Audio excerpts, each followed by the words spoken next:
Chapter 1469. How great would it be if Chief Kai really knew her mother? He didn't say it immediately. He stared at her for a long time before sighing. You look very similar to an old friend of mine with the surname Sun. Your features are very similar, but your temperament is completely different. Old friend with the surname Sun. Yi Qian's heart trembled when she heard this. This was her mother's surname. Chief Kai, Chief Kai. Her calm black eyes suddenly lit up. She looked at Chief Kai without blinking and said softly, Chief Kai, my mother's surname is also Sun. Did she really know her mother? Did Chief Kai really know her mother? Yi Qian's fingers trembled as she held the glass of water tightly. She was a little nervous. Chief Kai's eyes flashed fiercely. They both had the surname Sun. Could Yi Qian really be his old friend's daughter? If that was the case, then why did the letter they received say that his comrade's daughter had passed away in an accident? Moreover, the comrade who had specially asked around said that his daughter had indeed passed away in an accident. He also said that she was young and mischievous. On a summer afternoon, she had run out to play in the water by herself and had unfortunately fallen into a pond and drowned. Chief Kai's heart was already in turmoil. His eyes lit up as he said, she used to be in the military. If she really was his old friend's daughter, then she should at least know about her mother's past. Yi Qian naturally knew a little, but not much. Uncle Zhen didn't know much, so naturally, he didn't tell her much. But now that she had met an old friend who could possibly know her mother, Yi Qian suppressed the excitement in her heart and tried her best to answer politely. I don't know if the old friend you're talking about is my mother. I only know that my mother was a martyr. Unfortunately, she died in the line of duty when I was 3 years old. Suppressing the excitement in her heart, Yi Qian was still a calm and self-controlled Special Forces soldier. She didn't like to show her emotions. Although her emotions were as vast as the ocean, they were also deep and unpredictable. Her mother's sacrifice was suspicious. Suddenly, an old friend who could very likely know her mother had appeared. Although it was indeed a coincidence, it was better to be cautious. Yi Qian's wandering from place to place in her previous life made her cautious and not easily trusting others. Your mother and my old friend are somewhat similar. She was indeed a soldier. 17 years ago, she died in the line of duty. Yi Qian probed carefully, and so did Chief Kai. He didn't say anything more or less, but he just happened to say something useful. Chief Kai was cautious because he had learned that the daughter of his old friend had passed away in an accident. Yi Qian, on the other hand, was suspicious and reserved because of her mother's sacrifice. She did not take the initiative to start the conversation. She waited for the other party to say something before she answered. What a coincidence. My mother also died in the line of duty 17 years ago. When she was sent back, the leaders of the military, political, and military commission said that my mother was personally sent to the incinerator by the premier. Speaking of the past, Yi Qian couldn't help but gently close her eyes. The corners of her eyes were moist. Sometimes, it wasn't a good thing to have a good memory. She remembered that day very clearly. Even though she had lived 2 lives, the memory was still so fresh. When the peach blossoms withered, the ground in the peach forest was covered in a thick layer of pink, red, and white. She was playing at home when she suddenly heard Sun Dongqing's faint cries coming from outside the peach forest. She didn't know what was going on and kept looking up. She saw 2 soldiers in military uniforms and military caps walking out of the peach forest step by step. Chapter 1470. One of the soldiers was holding a small, dark-colored box. On top of the box was a folded red national flag. Behind the 2 soldiers, there were a few other soldiers. They were surrounded by the villagers, and some aunties were sobbing. Later, she found out that they said her mother had sacrificed herself and slept in that small dark-colored box. Peach blossoms fell like rain.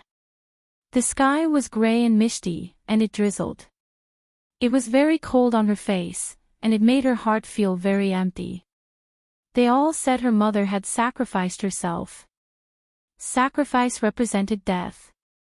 What was death? When she was 2 or 3 years old, she experienced her father's death. She already understood what death was. When I sent her back, the willow tree by the pond had just started to sprout green, and the peach blossoms had just bloomed. I knew my mother had sacrificed herself. Yi Jian said softly. She knew that Chief Kai hoped that she would be able to answer every sentence he said. Then, she would be able to string them together and find out whether she was the daughter of his old friend or not. Chief Kai, who was leaning against the back of the chair, unconsciously sat up straight. His deep eyes became watery. All of our comrades like to call her Red Plum. Red Plum in the army, Red Plum in the army. Is it because her name has the word shui in it? Yi Qian raised her hand to wipe the tears from the corners of her eyes. She knew that her heart was beating a little fast, and it felt like it was going to jump out of her throat. With every word she said, she observed Chief Kai more carefully. She didn't want to miss the slightest expression on this middle-aged man's face. She thought that she had indeed met her mother's old friend, her mother's former comrade. Chief Kai's eyes became watery, and there was nostalgia, sadness, and reminiscence of the past. Yes, her name has the word shui, like the red plum blossoms in the snow. So, her code name was Red Plum. Red plum blossoms in the snow, blooming proudly in the snow. As he spoke, his voice became hoarse. Martyr Sun Xueqing, this is my old friend, and also my former comrade. It couldn't be wrong, it couldn't be wrong. Yi Qian must be her daughter. Hong Mei, oh Hong Mei, I didn't expect your daughter to have grown up so much. She's even carrying on her mother's will. She's also donned a military uniform to serve the motherland just like you. She's become a female soldier who's not inferior to a male soldier. You in the underworld must feel gratified. Chief Kai completely believed that the girl in front of him was his old friend's daughter. His originally serious eyes became infinitely warm as he slowly talked about the past. I know that she has a daughter. My comrades in the team all know. But more than 10 years ago, we wrote a letter to ask about it. We received a reply from the town saying that Sun Xueqing's comrade's daughter died in an accident. We also sent a retired comrade to inquire about it and received the same reply. They all said that you went out to play in the water at noon in the summer and unfortunately fell into the water and died. Everyone in the same class as Hong Mei believed it. We all believed that you died because you fell into the water that summer. In the end, he didn't. Hong Mei's daughter was still alive. And he had met him. At this moment, Chief Kai completely believed that the young female soldier in front of him was their comrade Sun Xueqing's daughter. She didn't know that her mother's comrade had come to inquire about it. However, even if she did, she wouldn't have known that when she was young, she had struggled to survive in Sun Dongqing's hands. Yi Ying had forced her to be timid and weak. In addition, Yi Jifan had received old Madame Ye's orders to raise her into a useless person. She didn't know anything about the outside world. Chapter 1471. I'm sorry to have made you worry. I've always lived in Shuku village and never left. When did you come to our village? 3 years after your mother's death, some of us retired at the end of the year. We wrote a letter to the town in September and received a reply in early October. At the end of December, one of our retired comrades specially came over before returning home. Only then did we completely believe that you really died in an accident. Chief Kai let out a long sigh. Now, I don't understand what's going on. You were clearly still alive, so why did we receive a reply saying that you were in an accident? Why did our comrades also say that you were in an accident? She calculated the time. At that time, she was being bullied badly. As a village official, Yi Jifan had close ties with the Fujian town government. It was normal for him to receive a letter and reply in such a way. The strange thing was, why did her mother's comrades say the same thing? If the letter you wrote fell into Yi Jifan's hands, it would be normal for him to reply that I fell into the water and died. To be honest, sometimes I think it's a miracle that I was able to survive safely. Yi Qian said half jokingly and half seriously. But as soon as he said this, Chief Kai's face suddenly darkened. He asked in a low voice, "What's wrong? Did someone come looking for you?" At that moment, Yi Qian's heart sank. Chief Kai's expression and what he said. Something was wrong. She guessed right. She really guessed right. There was something suspicious about her mother's death. No one came looking for you, but... Yi Qian lowered her head as her mind raced. She wondered if she should directly ask Chief Kai for confirmation. But, could she trust him? It was the first time they met. Should she ask about the past that might have a lot to do with it? Director Kai also lowered his eyes, so he didn't see the contemplation on Yi Jian's face. He breathed a sigh of relief and was about to speak when Yi Jian's phone in her pocket beeped. Xia Jinyuan was calling. After glancing at the caller ID, Yi Qian stood up without hesitation. Chief Kai, thank you for telling me about my mother. I still have some matters to attend to, so I won't disturb your work any further.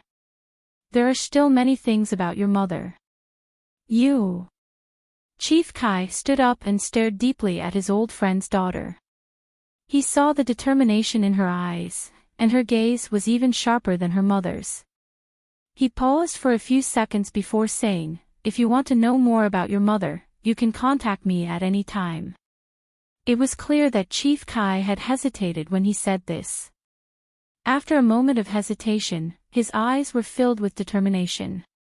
Yi Qian, who had always been suspicious of her mother's sacrifice, felt her heart sink.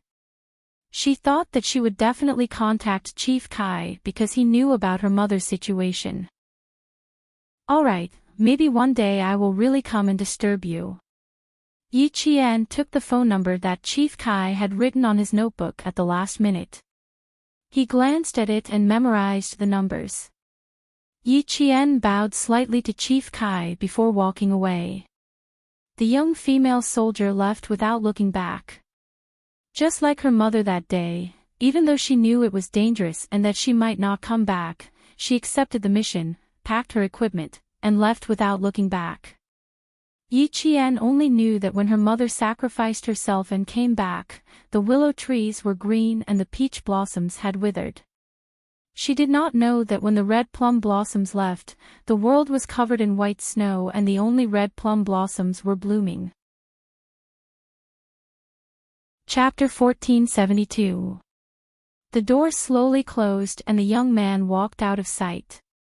Chief Kai slowly sat back in his chair with a serious expression on his face. Did his comrade, who had gone through thick and thin with him, lie?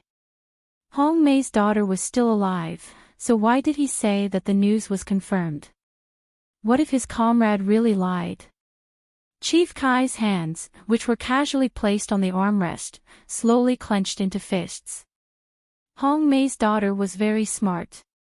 She should know something, which was why she was so careful when she answered his question. If she really knew something, who told her? What would she do next? When would she call him? Yi Qian knew that she would definitely call Chief Kai. In her previous life, she was muddle-headed and didn't realize that her mother's death was suspicious. Since she was back in this life, she would definitely investigate. She would definitely investigate. Yi Jian's mind was in turmoil as she walked step by step. She was very steady and did not panic at all. The calmer she was, the harder it was for others to tell what she was thinking at this time. She would definitely call him, but not now. She's out.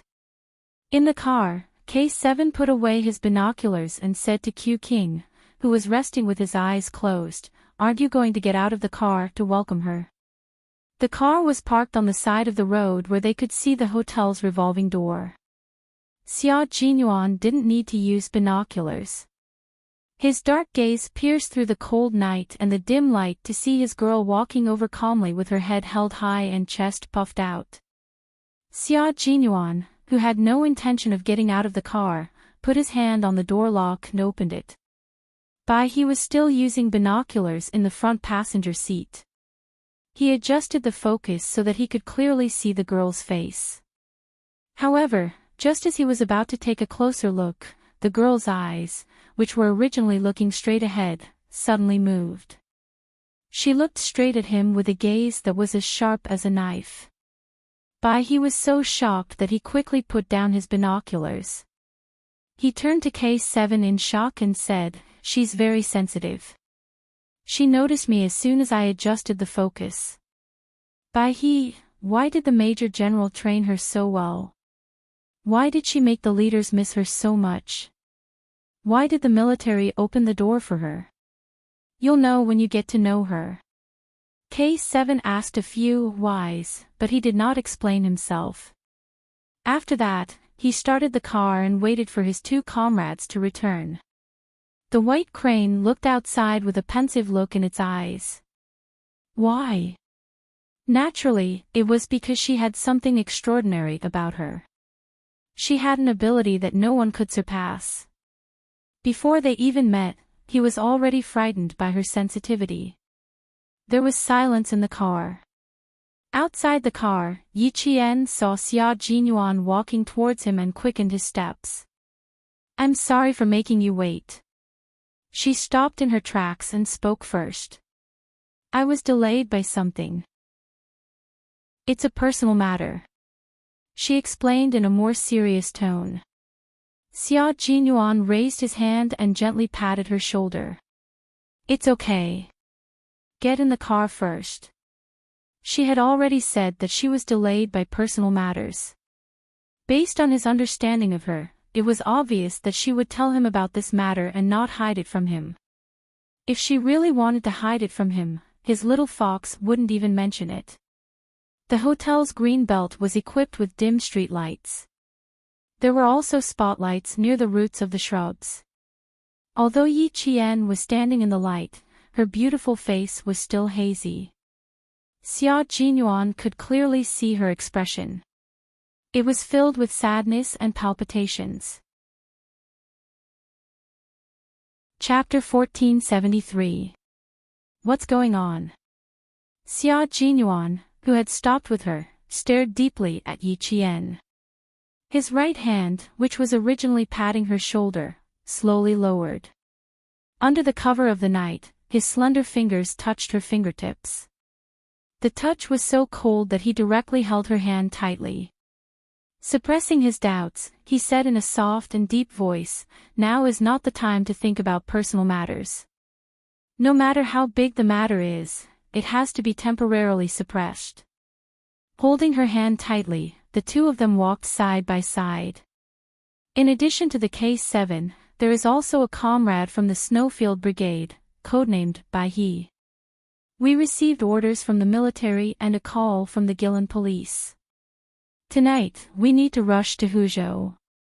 We will take the 6:17 a.m. flight to Guilin tomorrow morning. His hand was very warm. The warmth from his palm and fingertips warmed Yi Qian's cold fingers.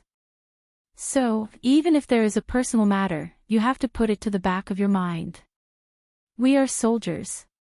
When the order is given and the mission is carried out, personal matters are insignificant compared to national affairs. I don't need to say more. You know this in your heart. Hide the sadness in your body and force back the tears in your eyes. Yi Qian, raise your chin and remember your identity." It was impossible to be comforted while carrying out a mission. Yi Qian, whose eyes were a little red, took a deep breath. Thanks to the night and the cold night wind, she did not lose her composure. Feeling the strength from him, Yi Qian gently closed her eyes and nodded. When she opened her eyes again, there was no trace of tears in her eyes. There was no sadness in her either. There was only the cold temperament of a soldier beside her. He was wise, calm, and had already unsheathed his sword. He was already standing in front of the car door. As soon as Yi Jian came over, he took the initiative to shake hands with him. His movements showed the elegance and grace of someone from a famous family. Hello, Yi Jian. I'm Bai He. I have always heard about you from my comrades. Today, I finally got to meet you. Your gaze stunned me. When he mentioned it, Yi Qian realized that the person who had secretly watched her when she walked out of the hotel was Bai He. Hello, Bai He. I am Yi Qian. I'm sorry for making a fuss just now. When he withdrew his hand, Yi Qian had already finished sizing up the white crane. He could not stop a thought from emerging in his mind. Why were the special forces of the Snowfield Brigade like beauty pageants? Every one of them was so handsome. Using the words of 10 years later to describe them, why are they all so good-looking? Every one of them was not only good-looking, but their figures were also 1 in a million. They were all tall and straight like pine trees and slender like green bamboos. As for their figures, needless to say, they had broad shoulders, narrow waists, and long legs. Once they were in uniform, they could attract a lot of attention just by looking at their figures. Yi Qian suddenly rejoiced that he had a firm state of mind. He did not have too much desire for men, nor did he have a crush on them. Otherwise, when faced with such a group of good-looking and well-built male soldiers, he would really only care about looking at men every day. After sizing him up, Yi Qian calmly retracted his gaze, not at all attracted by Bai He's handsome face. He stood tall and straight like a pine tree, exuding an inviolable military aura. When Bai He saw this, she felt a chill in her heart. She also had a better impression of Yi Qian. To be able to become comrades with such an outstanding female soldier filled her with joy. Xia Jinyuan, who was standing beside her, opened the car door and said to Yi Qian, "Let's talk in the car." Bai He smiled at Yi Qian without any sense of distance and got into the car first. At the same time, she did not forget to quickly say to K7, "Very good." Chapter 1474. How could he say, "Not bad," after just meeting him? The K7 glanced at him. When he heard the sound of the door closing behind him, he released the brakes and stepped on the accelerator. The car with good performance immediately sped forward a few meters. Now that the matter at Tongzhou International Hotel was settled, he had to be careful with the next important mission. In the car, Yi Qian first contacted the pigeon and reported to the director that he was safe. Then, he discussed the next mission with Xia Jinyuan and the other two. Your mission is to find a few police officers who were sacrificed and make sure that they can come back in one piece. Xia Jinyuan first discussed Yi Qian's personal mission because she would be the first to sneak into the village. There's a young girl in the village called Fu Hui who will help you secretly. You can stay at her house tonight. Fu Hui was the only high school student in the mountain village. Her parents used to be honest farmers, but they joined a cult and did a few things that made her feel guilty. In order to let her parents know that they were wrong, Fu Hui chose to report them. Her report came at the right time and too suddenly. The police in Yuyang City also knew that the higher-ups were secretly investigating the exact location of the cult's headquarters, so they secretly sent people to investigate. Unexpectedly, the people they sent never returned. This alerted the Great Hall and the highest leaders. The organization's commissioner appointed Director Min as the main person in charge and launched a nationwide operation to crack down on the cult. In the next few months, the number of people arrested was not in the unit of people, but in the unit of hundreds. Director Min used himself as bait during the celebration, and in less than 2 days, he caught a group of criminals with a certain status in the cult. Among them, the foreign agent, Mr. Charlie, was the most important. Through Mr. Charlie's confession, they learned that the big committee member intended to escape abroad because of the tense situation in the country. Charlie was in charge of his departure. That was why Xia Jinyuan and the others drove overnight to Huzhou to capture the big committee member in a mountain village in Yuyang City. This is the phone of the foreign criminal, Charlie, and his voice. Listen to it first. Xia Jinyuan handed a mobile phone and a recording to Yi Qian. During this period of time, you need to disguise yourself as Charlie and contact the committee member at all times. Keep him in the village and tell him that the procedures for going abroad are in progress. He looked at Yi Qian from the rearview mirror. Ventriloquism. Yi Qian knew ventriloquism. It was said that she could imitate anyone's voice. It was so miraculous that they found it hard to believe. Ventriloquism originated in ancient times, imitating the sounds of animals to swindle prey for food. During the Warring States period, in the story Mengchang Junyi breaks through Hanggu Pass, crowing cock and stealing dog, was the earliest military application of ventriloquism. From the Song Dynasty to the Republic of China, ventriloquism flourished on the side of Hanghai. However, most of them were imitating the sounds of animals. It was rare to see them imitating human speech. In the mirror, he saw Yi Qian turn on the recording pen. Charlie's voice came from the car. Yi Qian's beautiful brows were slightly furrowed as she listened attentively. Her lips were also moving, but the movement was not big. If one did not look closely, one would not be able to tell. After listening to it twice, Yi Qian turned off the recording pen. Let me try it. Listen and see if it sounds similar. No. I don't know much about this. Moreover, I'm not from your country. You don't have the right to arrest me. Damn it, let go of me. I want to see my lawyer. His back stiffened when he heard the voice. Chapter 1475. If he did not know who was sitting behind him, he would have thought that he was possessed in the middle of the night. Similar, too similar, no, not similar, it should be exactly the same. How could he imitate so well? Ventriloquism, a consummate skill that no one could compare to, and a consummate skill that no one could learn. It could be said that Yi Qian had shocked Bai He with his first move. It also made him understand why the military valued Yi Qian so much that he would be the first to go on a mission. It was too shocking. Even if such a talent was average in other aspects, just this consummate skill alone would make him useful to the military. Moreover, Yi Qian was an all-round talent. If the military did not discover him, it would be a loss for the military. For a moment, Bai He could not calm down. He had been conquered by Yi Qian for the first time they met. In the end, Xia Jinyuan pointed out, speak faster and with a higher tone, with a bit of arrogance. Also, Charlie likes to order people around, so he is very forceful when he speaks. You don't have to be too gentle when you are trying to calm down the main criminal. Okay, I'll try again. Yi Qian nodded and stopped repeating what Charlie had said in the recording pen. Instead, he spoke as if he was chatting. At this moment, Bai He could feel sweat forming on his back.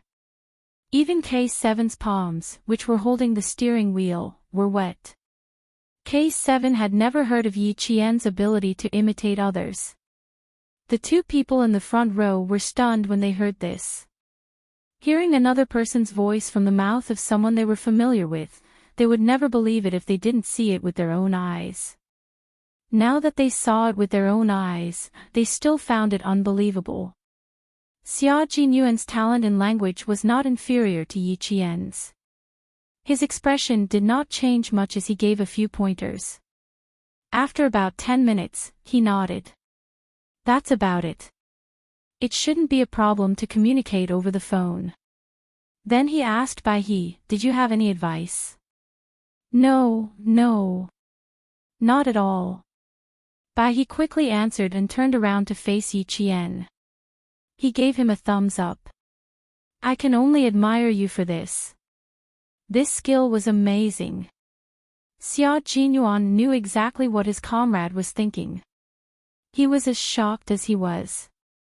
Back then, he had suddenly heard a man's voice come out of the mouth of the seemingly delicate little girl beside him. Moreover, the voice was exactly the same as the voice of the criminal they were trying to subdue. Fortunately, he was hiding in the dark and didn't let her see the loss of self-control on his face. Yi Qian pursed her lips and smiled. My voice is wider than others, so it'll be easier for me to learn this. Other than the elderly and children, she had no problems with the rest. In her previous life, this was one of her escape treasures. One person could play several roles in a room and scare away the people sent by Yi Ying and Yi Zhifan many times. I want to learn from you. Bai He subconsciously finished her sentence, but halfway through, he realized that he needed to consider his words carefully. After a few seconds of pause, Bai He continued, it's not easy to learn from you. In fact, there aren't many people in the country who can do what you did. Yi Qian thought about it and agreed. In her previous life, she had learned this skill by accident. When she discovered that she had talent in this area, she was also shocked. Chapter 1476. It's a little difficult, but if everyone knew how to do it, I wouldn't have to do it. She said teasingly. Her eyes curved into crescents, and the smile in her spirited black eyes rippled like a pool of water. Her words made the three of them laugh. K7 said calmly, I know you're good at shooting, but I didn't know you could do this kind of amazing ventriloquism. It seemed like the taciturn K7 would talk more when he was with Yi Qian. Xia Jinyuan was already used to it, but Bai He, who didn't know, was surprised. K7, did something good happen to you today? You said 10 sentences in half an hour, and each sentence was more than 5 words long. He will be more gentlemanly in front of Yi Qian.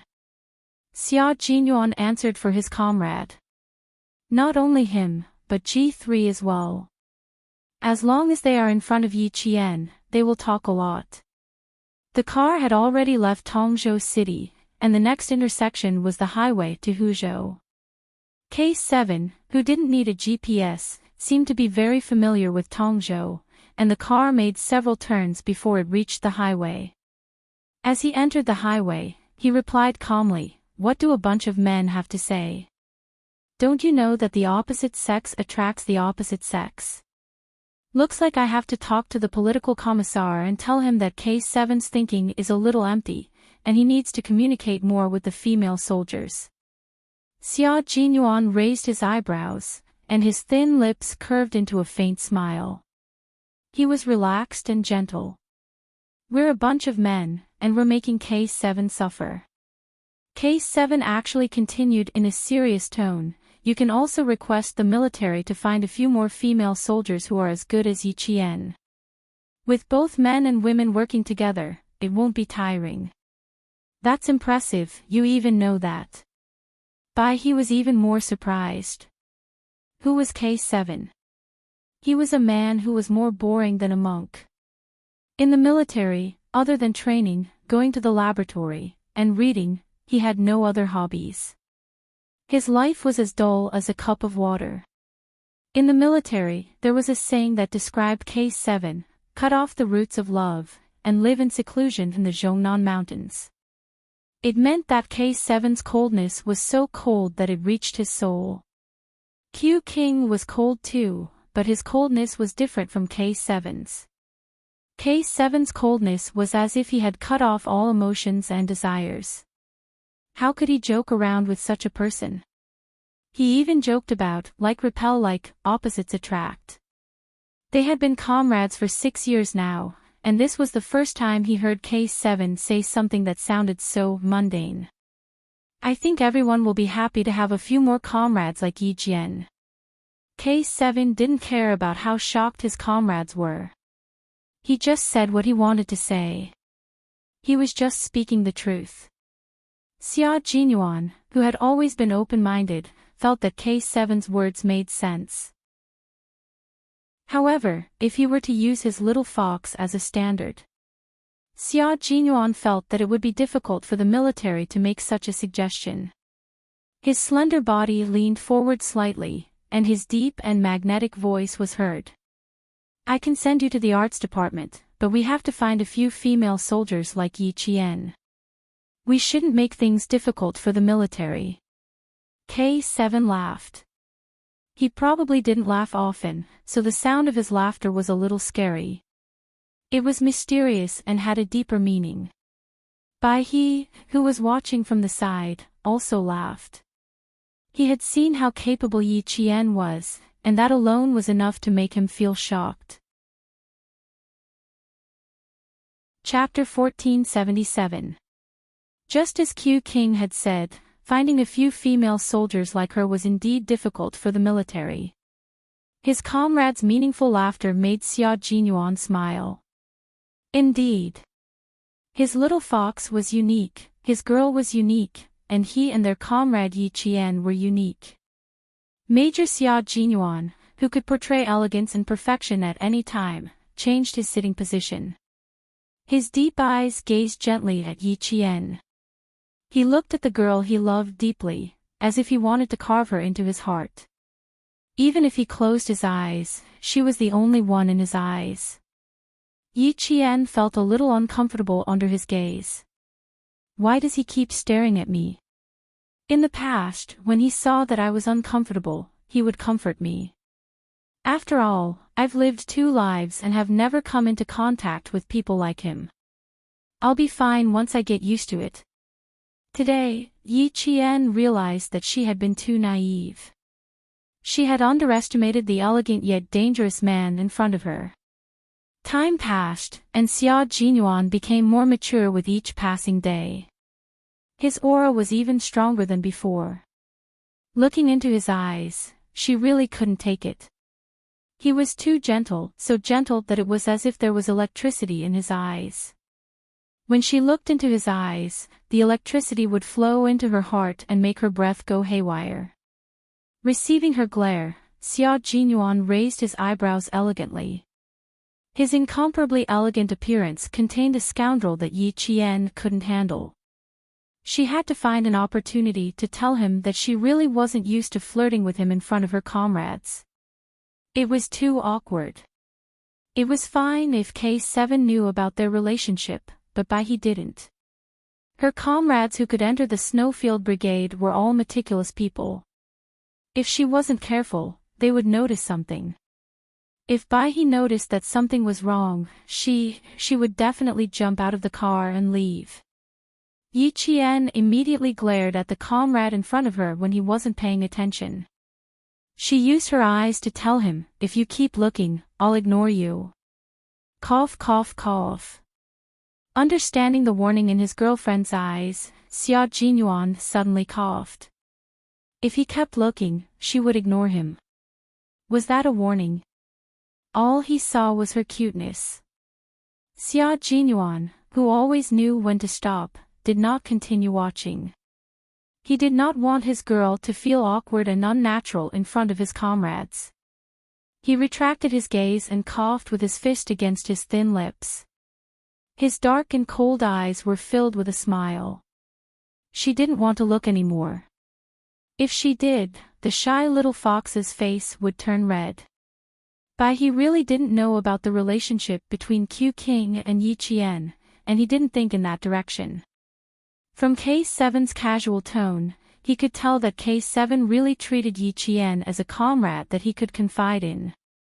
She couldn't help but take another look at Yi Qian through the rearview mirror.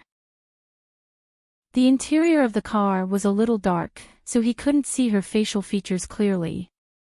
However, when his gaze landed on her, he could feel that her eyes had the same spirit as his. They had the same faith and the same goal. After taking another look and sizing her up, he understood why his comrades would praise her endlessly every time they returned from a mission together. It could be said that the entire Snowfield Brigade knew about Yi Qian, and those who had never seen Yi Qian before were just as curious about her as he was. Every time Xia Jinyuan returned, there would always be a few comrades who would come over to ask about Yi Qian. Some of them would even ask their captain when he would bring Yi Qian to their brigade, or when they would become comrades who would fight together and go to the battlefield together. Chapter 1478. Through the Rearview Mirror. He looked at Yi Qian with a kind gaze. When he saw Yi Qian smiling back at him in the mirror, he couldn't help but smile as well. He thought to himself, just like K7 and the others, I'm looking forward to her arrival. I'm looking forward to her becoming my comrade. He finally understood why all the comrades in arms who had fought alongside Yi Qian looked forward to fighting alongside her again. Her eyes, her expression, and the way she spoke made you feel safe from the bottom of your heart. It was so safe that you could trust her with your back when you were on the battlefield. It was still some time before they left for Huzhou. Even though the four of them were chatting until they were relaxed, they didn't continue chatting. They needed to maintain a certain amount of energy to deal with the upcoming danger. The four of them took turns driving. Each of them only needed to drive for 3 hours. Xia Jinyuan and the others didn't mention that Yi Qian didn't need to drive and could rest all the time. They were comrades in arms who fought together. They could share joys and sorrows together. Since she was responsible for driving for 3 hours, it also meant that she could fight alongside them without any special arrangements. The night deepened. Yi Qian, who was in charge of driving the car in the morning, had already fallen asleep. Her breathing was long and steady, and there was even a sweet smile on her delicate face. She was completely relaxed as she fell into a deep sleep. He in the front seat had also fallen asleep. Major Xia, who was waiting for his girlfriend to sleep first, saw the car enter the tunnel. He quietly raised his hand. When the car exited the tunnel, Yi Qian, who had been resting his head on the window, had already fallen asleep on his shoulder. After finishing his task, Major Xia closed his eyes in satisfaction. The three of them fell asleep. However, someone rushed into the elevator with the cool night breeze and pressed the floor number. Yi Jifan's face was as gloomy as a dark cloud. What's the matter in the middle of the night? Why do you have to rush over now? Can't you wait until tomorrow? What urgent matter could Yi Jixiang and her husband have? It's most likely related to that old hag again. Sun Dongqing's mouth didn't stop nagging from the moment they arrived at the hotel. Listen carefully. If she wants me to take care of that old hag, there's no way. You'd better be alert. Don't be soft-hearted when she cries and throws a tantrum. You treat her as your sister, but does she treat you as her brother? Never. When she was young, she always looked forward to the two of us fighting. Didn't she do enough to drive a wedge between us? Haven't you wronged me a lot? The enmity between her and me is huge, and I won't be able to resolve it in this lifetime. She was still talking relentlessly and did not notice that Yi Jifan's gloomy face was already filled with ruthlessness. Ying saw this and her heart thumped. She secretly tugged at her mother and whispered, "Mom, aren't you tired after talking for so long?" He didn't stop at all from his house to the hotel. "Since we're already here, do we have to go back now? Dad knows what's going on. Can you stop saying that?" His voice became lower and lower.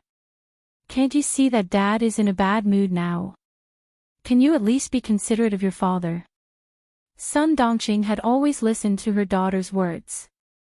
When she heard her daughter's words, she snorted and stopped nagging. Yi Jifan didn't want to communicate with his wife anymore.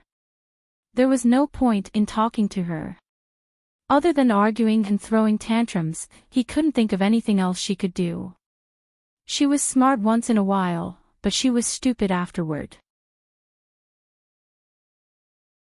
Chapter 1479. When they arrived at Yi Zhixiang's room, Yi Ying knocked on the door. "Auntie, it's me, Yi Ying. Dad, Mom, and I are here to see you." As soon as she finished speaking, the locked door of the hotel room opened.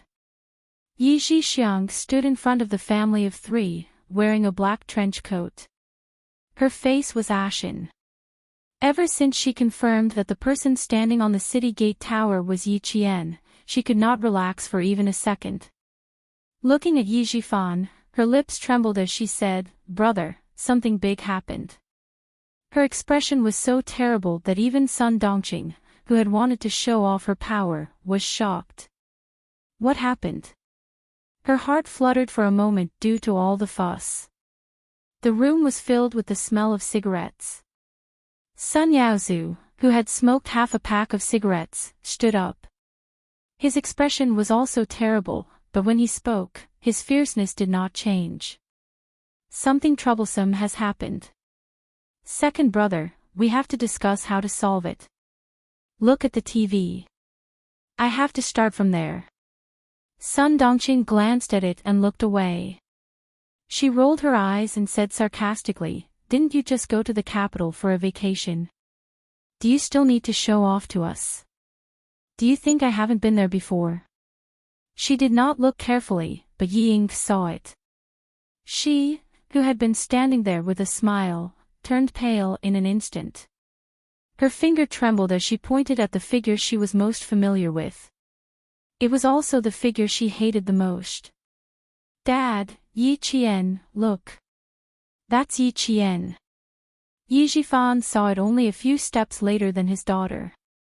His eyes narrowed as he stared at the figure on the TV. This. After being reminded, Sun Dongqing finally saw Yi Qian. She looked at him in disbelief and stuttered, This, isn't this the city gate tower? Why is she standing with the leader?" Everyone wanted to know. Everyone wanted to know why Yi Qian was standing with the leader of the country. Yi Ying, who was leaning against the bed, fell onto the bed. The photo stimulated her so much that she was in a daze. She mumbled, "How is this possible? How is that possible? No way, no way, no way." Sun Yaozu saw that the mother and daughter did not believe him no matter what. They only knew how to repeat bullshit like, "I don't know how to." He cursed in his heart. "Motherfucker, I didn't ask you to come here to listen to bullshit. Ni Sing, your aunt recorded it with a DV camera. You don't believe me. Do you think I'm trying to scare you? Do you want to watch the recording? Come here and watch." He pointed at the DV camera on the coffee table, glanced at Yi Ying, and said to Yi Zhifan, "Brother Tingrui, you decide what to do. This damned girl is attending the celebration with the leaders of the country, and she's even standing on top of the city gate tower. I told you to raise her into a useless person, but you fucking sent her to the country's leaders with your own hands. Second brother, if you don't give me an explanation for this, I won't let you off." Sun Dongqing didn't think about how to deal with the aftermath. She rushed over and picked up the DV machine on the coffee table. Her hands trembled as she pressed the buttons. "How do I do it? What are you going to do with this lousy thing? I want to watch the video, I want to watch the video." She was panicking, she was really panicking. On the other side, Yi Ying got up from the bed and stumbled over. Her body was trembling. "Mom, give it to me, show it to me, I want to see it. I want to see it." Chapter 1480. Yi Ying's reaction was bigger than anyone else's. After snatching the DV camera, the more anxious she was, the more she didn't know how to use it. Her lips trembled as she pressed down hard on the function button, so hard that her fingertips turned white. How could this be? How could this be? She had just accepted that Yi Qian had gone further than her and stood higher than her. She had finally adjusted her mindset. Why did something unacceptable happen again? Why? Yi Qian was better than her now. She had to accept it. As long as she worked hard, she would surpass her one day. She would return to the past and Yi Qian would only be able to look up to her. But in the end, Yi Ying's face was not only pale, but she also looked crazy. She was in a state of confusion and was not normal at all. After pressing the buttons for a long time and not seeing the video she wanted, Yi Ying suddenly raised her head and shouted at Yi Zhixiang, "What rubbish? What rubbish did you buy? You call yourself a college student. You don't even know how to use a small video recorder." Yi Zhixiang glanced at Yi Ying with disdain. She did not act like an elder and said sarcastically, "No wonder you can't compare to Yi Qian in everything. You're just stupid, bitch, shut up." Sun Dongqing, who was defending her daughter, immediately jumped out and shouted back, "You shameless bitch. Ying Ying calls you auntie. Bitch like you, bah. You don't deserve it." Yi Zhixiang could not take this kind of insult. Hearing this, she was so angry that she screamed and rushed over like a shrew. "Sun Dongqing, you bitch, how dare you insult me? I'm going to tear your rotten mouth apart." She pounced on Sun Dongqing and began to fight. She scratched Sun Dongqing's face with her hands and kicked Sun Dongqing. Sun Dongqing, who did not expect her to attack, did not react in time and suffered a few losses. "Insult you? Not only am I going to insult you, I'm going to hit you." Yi Zhixiang, who had the upper hand, cursed. She did not learn old Madame Ye's cleverness, but she learned how to insult and step on people's sore spots. "You're so stupid. No wonder you gave birth to a stupid thing like Yi Ying. You're not as good as Yi Qian, but you're so full of yourself. You want to compare yourself to Yi Qian. You won't even have a chance in your next life." Sun Yaozu took a look and said to Yi Zhifan gloomily, "Second brother, you don't care about second sister-in-law. She's the wife of a provincial official after all. Why is she acting like a shrew?" As he spoke, he had no intention of stepping out to mediate the fight. Zhixiang needs to be taught a lesson. Mom doesn't have the energy right now, so let her sister-in-law teach her a lesson. Yi Zhifan didn't intend to stop the fight. Sun Dongqing had always been good at fighting. No one expected Yi Ying's expression to be so crazy. Yi Zhixiang had stepped on her sore spot. Her last shred of rationality snapped when Yi Zhixiang said, "You want to compare yourself with Yi Qian? You won't even have a chance in your next life." He finally collapsed. Her eyes were bloodshot and her facial features were twisted. She looked around the room with a ferocious expression. When the four adults weren't paying attention, she picked up 2 teacups and approached Yi Zhixiang. Just as Yi Zhifan thought, Sun Dongqing wouldn't let herself be at a disadvantage when it came to fighting. She pressed Yi Zhixiang to the ground and rode on her like a horse. She lectured Yi Zhixiang fiercely, "You want to fight with me? Why don't you open your eyes and see who I am? You dare to insult Ying Ying? Your mouth should be torn apart." Yi Zhixiang wasn't someone to be trifled with. As long as she could move her hands, she could hit back. She deserves to be stepped on by Yi Qian. She's as stupid as her mother. Ah! Yi Zhixiang, whose forehead was hit, instinctively covered her face and yelled, "Murder! Murder!"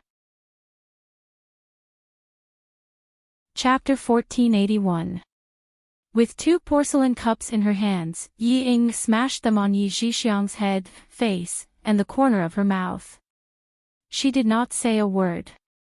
She just kept smashing them mechanically. Those who said she was not as good as Yi Qian deserved to die. Those who said she was not as good as Yi Qian deserved to be beaten up. Those who dared to say that about her deserved to die and be beaten up. Sun Dongxing was scared out of her wits. She was shocked by Yi Ying's cruel and merciless behavior. She could only watch as her daughter smashed them again and again until she could not react. Not only was she scared out of her wits, but even the fierce Sun Yaozu was scared out of his wits. Who would have thought that a little girl could be so cruel? She was smashing a porcelain cup on Yi Zhixiang's head. She was going to kill her. Everyone in the room was scared out of their wits by the scene in front of them. Everything happened so suddenly that no one was prepared for it. Because it happened so suddenly, there was no way to prepare in advance or prepare for it. Even Yi Zhifan's mind went blank for a few seconds. Yi Ying. Yi Zhifan, who was the first to react, rushed over and grabbed Yi Ying's shoulders with his arms. He forcefully dragged Yi Ying back, causing her to fall to the ground. Yi Ying, who was in a frenzy, could not take it anymore. I'm going to kill her. I'm going to kill her. Let go of me. Let go of me. She struggled to get up from the thick carpet. She waved the blood-stained porcelain cups in her hands. Her eyes were bloodshot as if she was possessed. I'm going to kill her. I'm going to kill her. Yi Zhifan could not control her anymore. The back of his hand was also smashed. He grabbed Yi Ying and yelled at Sun Yaozu, "What the fuck are you doing? Take the cups away from her." Then he said to Sun Dongxing, "Call 120. Yi Zhixiang screamed in pain. She covered her face with her hands and blood flowed through the gaps between her fingers. The carpet was soaked in blood. If anything were to happen to Yi Zhixiang today, his daughter would be ruined. Completely ruined. Sun Dongxing, who got off Yi Zhixiang, scrambled to find her handbag and pulled out the 120 emergency number. Sun Yaozu also reacted. He rushed up and snatched the cups from Yi Ying's hands. He kicked Yi Ying's chest. Fuck. I didn't expect her to be so cruel. His wife was beaten, he did not have much affection for his wife. Yi Zhifan didn't have time to stop her. He could only watch as his daughter was kicked on the spot. Her eyes turned white, and she fainted for a moment. Instead, he heaved a sigh of relief. Yi Ying's screams could not be heard in the noisy room. Only Yi Zhixiang's screams could be heard. Sun Dongxing looked at the blood flowing through the gaps between Yi Zhixiang's fingers. Her heart raced and she panicked. Take our daughter away, quick. Yi Zhifan was also panicking, but he knew that he had to clean up the mess. He needed to take his daughter away as soon as possible and not let the medical staff see her. Take your and your daughter's passports and go straight to the airport. Call me as soon as you buy the tickets to any city. Sun Yaozu would not let Yi Zhixiang off so easily. He had to send his daughter away before he could react. Sun Dongxing, who was out of her wits, could only listen to her husband's instructions. With her hair disheveled, she folded her handbag and carried her daughter who had fainted. She really did carry Yi Ying, who was at least 165 centimeters tall and weighed around 94 kilograms, and left the hotel quickly. Chapter 1482. They were originally here because of Yi Qian, but in the end, it ended with her in the hospital. Her nose was broken, and there were several serious injuries on her head, forehead, and chin that required stitches. The bones on the back of her hand were cracked. When the results came out, Yi Zhifan's hand trembled as he held the report. This is going to be hard to explain. Ying is in big trouble, he muttered to himself. She gave Sun Yaozu a handle on her. Trouble is coming. Yi Zhifan sat down tiredly. He didn't move for a long time, so he closed his eyes and sat there quietly like a statue. Yi Qian, who he originally wanted to raise as a good-for-nothing, became an important person. He accompanied the country's leaders to the city gate tower to watch the grand celebration. His daughter, who he had painstakingly raised to become a phoenix, became a runaway and accomplished nothing. He couldn't understand how things got to this point. He couldn't figure it out no matter how hard he thought about it. He wanted to ask Yi Qian. He really wanted to ask Yi Qian what happened on the second day of junior high. How did she suddenly wake up? How did she suddenly know how to work hard? She worked hard and was in the limelight, but she made others feel uneasy. The hornless dragon jade pendant, Yi Xinfan, Sun Xueqing. Yi Xifan thought about the past. In the end, he covered his face with both hands and buried his head. His straight back also bent down. Yi Qian, who was thousands of miles away, didn't know about Yi Xifan's thoughts. She was still sleeping soundly on Xia Jinyuan's shoulder. She didn't even realize that K7 and Bai He had stopped to change shifts. At 2:00 in the morning, Xia Jinyuan gently supported Yi Qian's shoulder. His movements were slow and gentle as he helped her lean against the car window again. He said to Bai He, who was sitting in the back, "Let her rest against the car window. She can change her pillow from left to right. She won't get a stiff neck." Bai He, who didn't know what was going on, nodded and said, "I'll adjust her position." K7's eyelashes fluttered slightly. J5 and V7 always said that Q King was shameless. He really was shameless. Yi Qian, who was leaning against the car window, found it funny. He really knew how to find excuses. At 5 in the morning, Yi Qian prepared to switch shifts with Xia Jinyuan. She drove all the way to Huzhou Airport to catch the earliest flight to Yuyang. The flight tickets had already been booked, and the four of them boarded the plane at 7:15 a.m.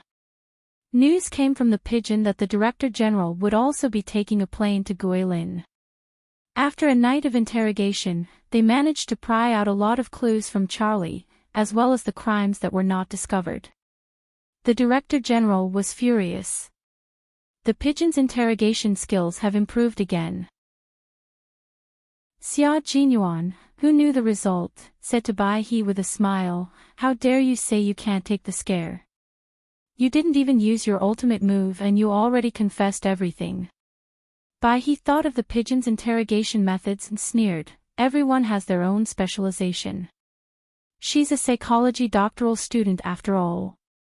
There were many talents in the Snowfield Brigade, and any one of them was much better than the average person. Every one of them had several titles. Yi Qian, who was sitting in the middle, had a tranquil smile on her face. She quietly watched the two of them talking in low voices. Her comrades were so powerful, so how could she fall behind? When you're with experts, you'll wholeheartedly chase after their footsteps and learn from them in order to motivate yourself and allow yourself to ceaselessly improve and grow. This was the principle of one is marked by the company one keeps. The plane landed at 10:30 a.m. Yi Qian sat in a shabby minibus and headed to a small village deep in the mountains. It was already 1:00 in the afternoon. The minibus was severely overloaded. Yi Qian, who was sitting at the back, opened the window to let the fresh air blow away the stuffy atmosphere in the minibus.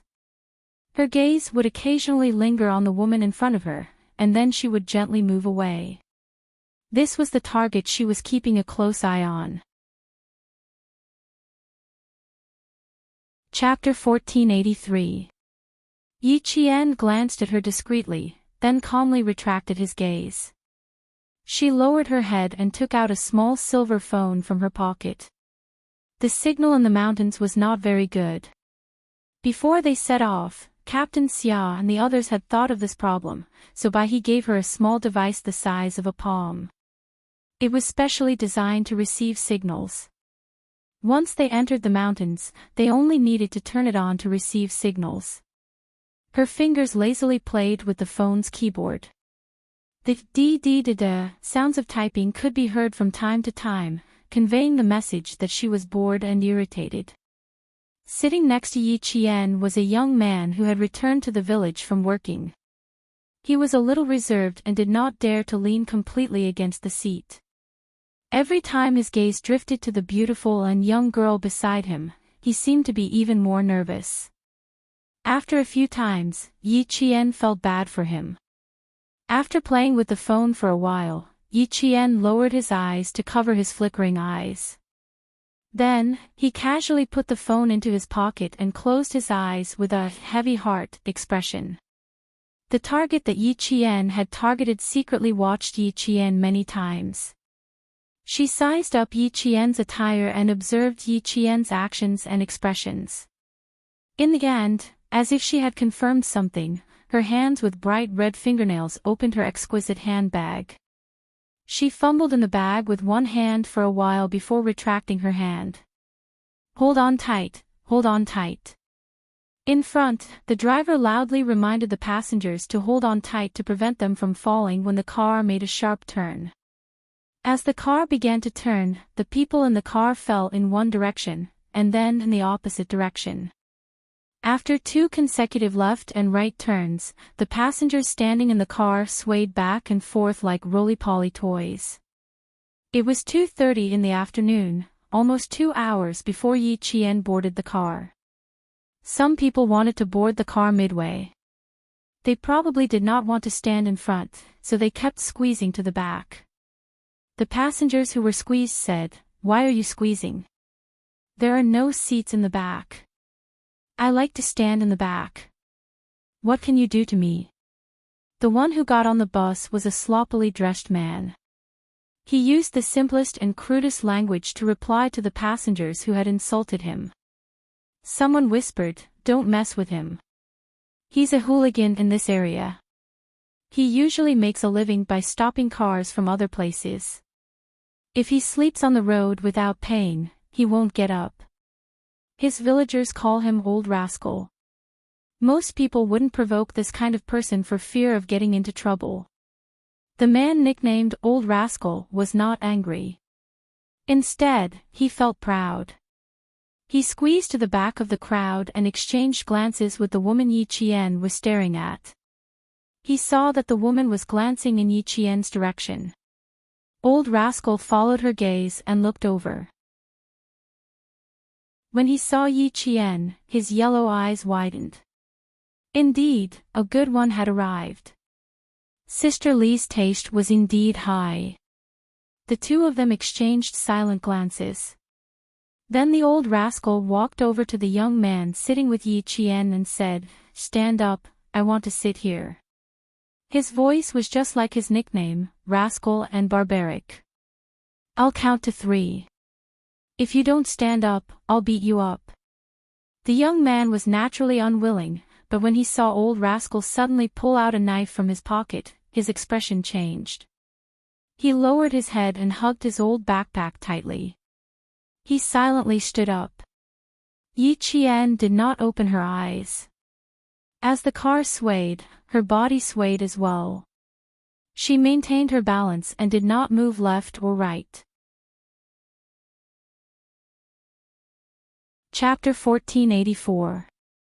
Little girl, it's so tiring for you to sit like this. Come, lean on my shoulder. I guarantee you'll be comfortable. Less than 2 minutes after they sat down, the sloppily dressed old rascal began to speak rudely. Don't be shy. Don't you think it's right to rely on your friends when you're outside? After he finished speaking, he reached out to grab Yi Qian's shoulder. His action made Yi Qian's eyes turn cold. She opened her eyes and stared at him like a newborn calf without a trace of fear. You'd better get your dirty hands off me. Otherwise, I'll call the police. After getting into the car, this person made eye contact with his target. They were going to put on a show. Yi Qian knew very well what was going on. She pulled a long face and stared coldly at the man who wanted to touch her. She needed to enter the village to meet Fu Hui. After the police investigation, the only person who could reassure the committee member was his mistress who had been with him for 6 years, Li Yi. The woman's name was Li Yi. She was the mistress of the main culprit of the evil cult, the committee member. At the beginning of every month, she would rush from the city to the mountains and tell the committee member everything that happened in the city. The man who wanted to touch her was definitely someone that Li Yi had deliberately called up.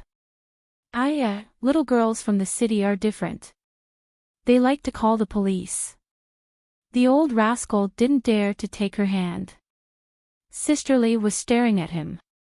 He had the intention, but he didn't have the guts. He only put his hand on the back of Yi Qian's seat. He licked his face and smiled wretchedly. Little girl, we're too far away from the police. They can't do anything about it. Besides, I'm worried that you won't be able to sleep well because of the shaky ride. I'm lending you my shoulder. I'm just being nice.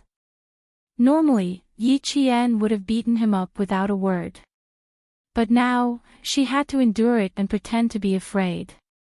Faced with the old rascal's harassment, Yi Qian pursed her lips and looked around. She needed to confirm if there were any of Li Yi's accomplices in the car, in case something went wrong later. A few passengers who made eye contact with Yi Qian turned their heads away and didn't look at her anymore. They misunderstood that the girl who was being pestered by the old rascal was asking them for help. Li Yi also misunderstood, but this was the kind of misunderstanding she wanted. Big brother, I'll switch places with you. She got up and walked over. At the same time, she reached into her bag and pulled out $200 bills. This is my sister. She's visiting my relatives with me. Just now, she was a little awkward and was a little unhappy. I'm sorry, big brother, can we exchange seats with you? Li Yi, who was wearing heavy makeup, was 36 years old.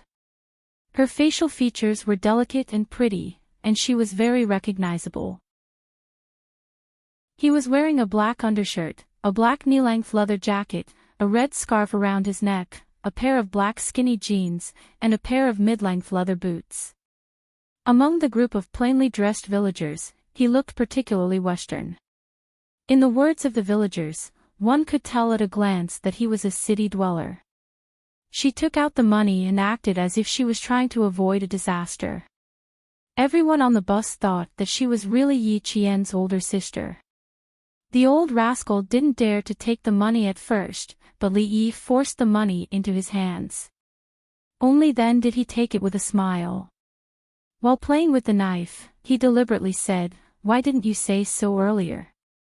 If you had said so earlier, we wouldn't have had to be a good person." After taking the money, he immediately got up and asked the driver to stop the bus and let him out. Once he took the money, there was no need to give it back. Even if it was Sister Li's money, he still took it. It was normal for him to collect some fees for doing things. Chapter 1485. As soon as he got out of the car, the atmosphere in the car was much more relaxed. Li Yi sat down and said to Yi Qian earnestly, "Sister, you have to be careful when you go out alone. Now that the world has changed, there are too many bad people. How can a girl like you be so bold? I see that you're dressed well and even use a mobile phone. Which village are you going to visit?" In addition to being the mistress of the committee member, Li Yi also had another identity. She was the boss of the Golden Bath Center. Her identity was also revealed from Charlie's mouth. She had been active in Yuyang for a long time, taking in girls who had been abducted and sold. Through various illegal and cruel means, she forced the girls to engage in illegal activities. Now, Yi Qian was the girl she wanted to abduct. She, who was in charge of Yuyang, had the backing of the committee member, the leader of the cult. She hired members of the cult to specifically find girls who liked to reap without sowing and then used various reasons to abduct girls in Yuyang. Then she controlled the personal freedom of the girls and used threats and promises to make these girls willingly sell their bodies in order to obtain money. It was precisely because they were abducting girls who liked to reap without sowing that they had never been discovered. No girls chose to call the police because they were often willing to stay after tasting the sweetness. Li Yi's life experience was also very rough. When she was young, she didn't like to study. All she wanted was to live a good life. After dropping out of school in junior high, she entered society and dated a boyfriend who was twice her age. Young and ignorant, she thought that she had found a life support, a man who was willing to spend money for her. Who knew that her boyfriend would turn around and sell her to a snakehead who specialized in organizing girls to sell their bodies in the sauna centers and foot massage centers in Zhejiang. Li Yi, who had resisted before, received a customer for the first time. Because of her beautiful appearance, she was forced to sit at the bar on the first day and received a total of 800 yuan. The snakehead took 400 yuan for the tea and gave her the remaining 400 yuan. In 1988, she could earn 800 yuan a day, which was more than the 9-to-5 jobs of the city's office workers. From then on, Li Yi no longer ran away and no longer thought about leaving.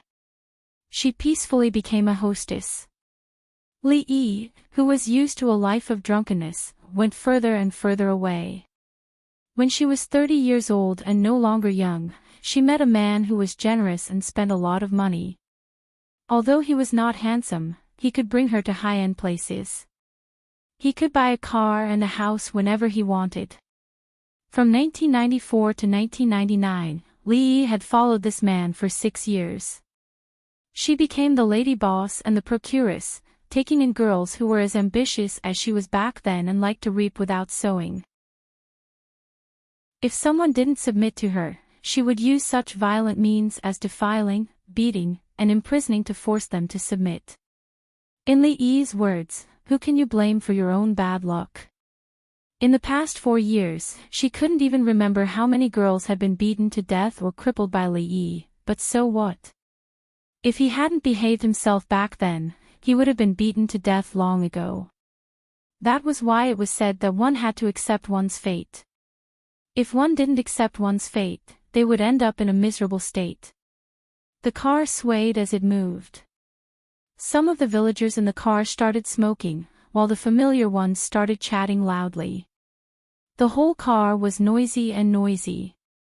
They were also whispering about what had happened just now, but they didn't dare to let the people in the car hear them. In the back of the car, Yi Qian had already opened his heart to Li Yi and told her everything. "I don't want to go home. It's so boring. Sis, where is this car going? I didn't look and just jumped into the car. I don't even know where it's going." Chapter 1486. When Li Yi heard this, the smile on her face deepened and became more sincere. She liked this kind of girl. She was naive, self-righteous, and most importantly, she ran away from home. It's good to be young. You can leave whenever you want without any burden. This car is going to a small county. It's also the most beautiful county in Yuyang. There are many mountains around it, and many foreign tourists love to go there to play. Take my husband's house for example. When I agreed to marry him, it was because I was fascinated by the scenery in his village. Li Yi was a very chatty woman, and she was also a very smart woman. When she heard that Yi Qian didn't even plan where she was going, she began to seduce Yi Qian without leaving a trace. If Yi Qian was really a girl who didn't hide from worldly affairs, after nearly an hour of chatting, she would definitely completely believe Li Yi, who gave off a generous and kind impression. No wonder the big committee member only trusted Li Yi despite having so many mistresses. With her glib tongue and outstanding interpersonal skills, it was easy for her to gain the big committee member's favor. Yi Qian, who had been tricked for so long, began to fish for information. She tilted her head and asked excitedly, "Is it really that beautiful? Where is it? Is there food? Where do you live? Are the people there good? I heard that the people in the village like to raise dogs. Will I be bitten by a dog if I go there? There's a chance. The fish has taken the bait." Li Yi quickly said, "Beautiful, very beautiful. If you go there, you won't want to leave. That place is the most beautiful mountain village in our county. There's food and shelter. The villagers are very kind. There are definitely dogs. As long as you don't run around, they won't bite. With dogs and villagers covering for the big committee member, it would be more difficult to escape once they were discovered. They would be surrounded by the whole village. The few police officers who were sacrificed were like this. I see. I'm most afraid of dogs. Yi Qian hesitated and sighed. I don't have anywhere to go. I don't want to go where there are dogs. Sister, is there a hotel in your county? If Li Yi kept an eye on her, she would definitely think of a way to restrain the dogs in the village. Then she could quickly contact the high school student, Fu Hui. When their ugly faces were exposed, he would first confuse the dogs guarding the house so that Captain Xiao and the others could sneak into the village. Every word he said had a deeper meaning. Yi Qian entered the village and began to deploy his troops. To Li Yi, whatever Yi Qian said was not a problem at all. She said straightforwardly, what's so difficult about that? When the time comes, we just have to lock the dog up. After saying that, he pretended to be surprised and said, Hey, little sister, you want to go to my husband's village to take a look? She thought that she was the one who had fished, but she did not know that she was the one who had been caught. She had been firmly hooked by Yi Qian's bait. Why were they in such a hurry to rush from Huzhou to Yuyang? It was because the police had grasped Li Yi's movements and knew what kind of plan would make her fall for it. Yi Qian was a female soldier sent by the military to assist the Yuyang police. She was asked to be the vanguard to lure Li Yi into the enemy's territory. This was the mission given to her by the military. The fish had been hooked. Yi Qian, who was extremely patient, did not immediately pull in the net. The target was too cunning and had to be dealt with carefully. After chatting for another 10 minutes, Yi Qian nodded and agreed with a smile. He said, Sister, you're so nice. Then I'll bother you for a few days. I won't be staying for too long. When you leave, I'll go with you. The smile on Li Yi's face was unusually deep. She did not expect to gain so much. A few hours of driving was worth it. Chapter 1487. Looking at the girl's fair skin and beautiful appearance, especially her pair of black eyes that were as bright as the stars in the sky. When she looked at people, there was a hint of seduction. Suddenly, Li Yi felt a little uncomfortable in her heart. She was young and beautiful, while she was old and weak. She lived her life carefully, afraid that she would be abandoned by her lover. In the end, she did not have a place to live. Thinking about the goods in her hands, it was really infuriating. Comparing goods, one had to throw them away. Looking at the goods in her hands, she even boasted that her goods were the best in the whole of Guilin. TSK, TSK, TSK. Now, she had learned something new.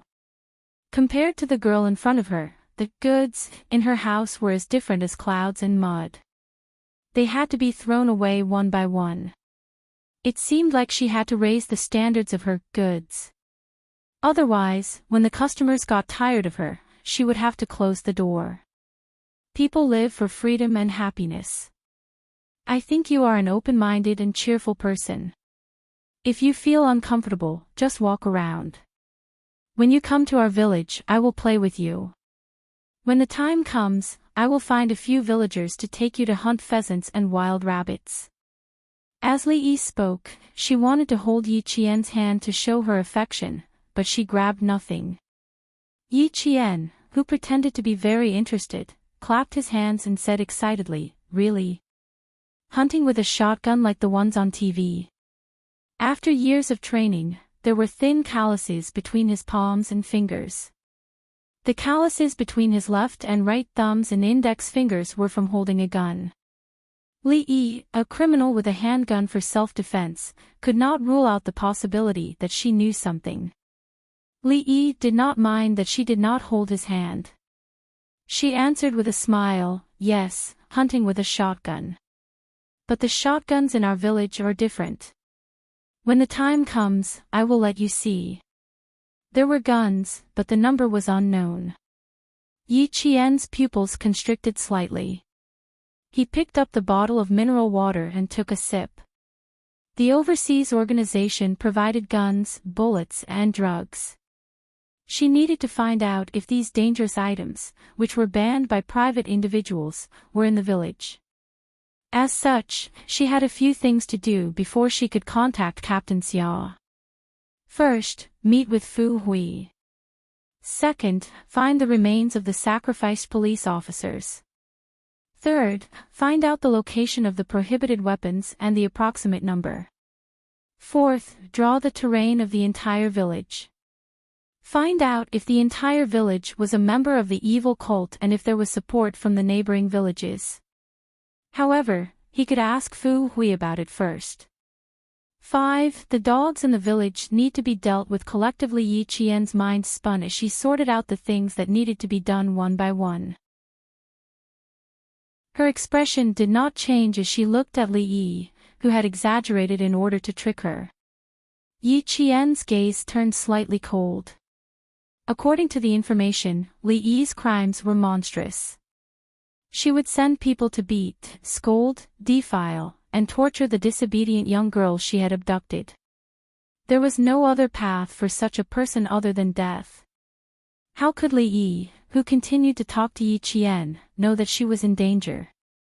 In order to coax Yi Qian to follow her obediently, she had to talk so much that her saliva ran dry several times. At noon, they boarded the bus until 6:00 in the evening.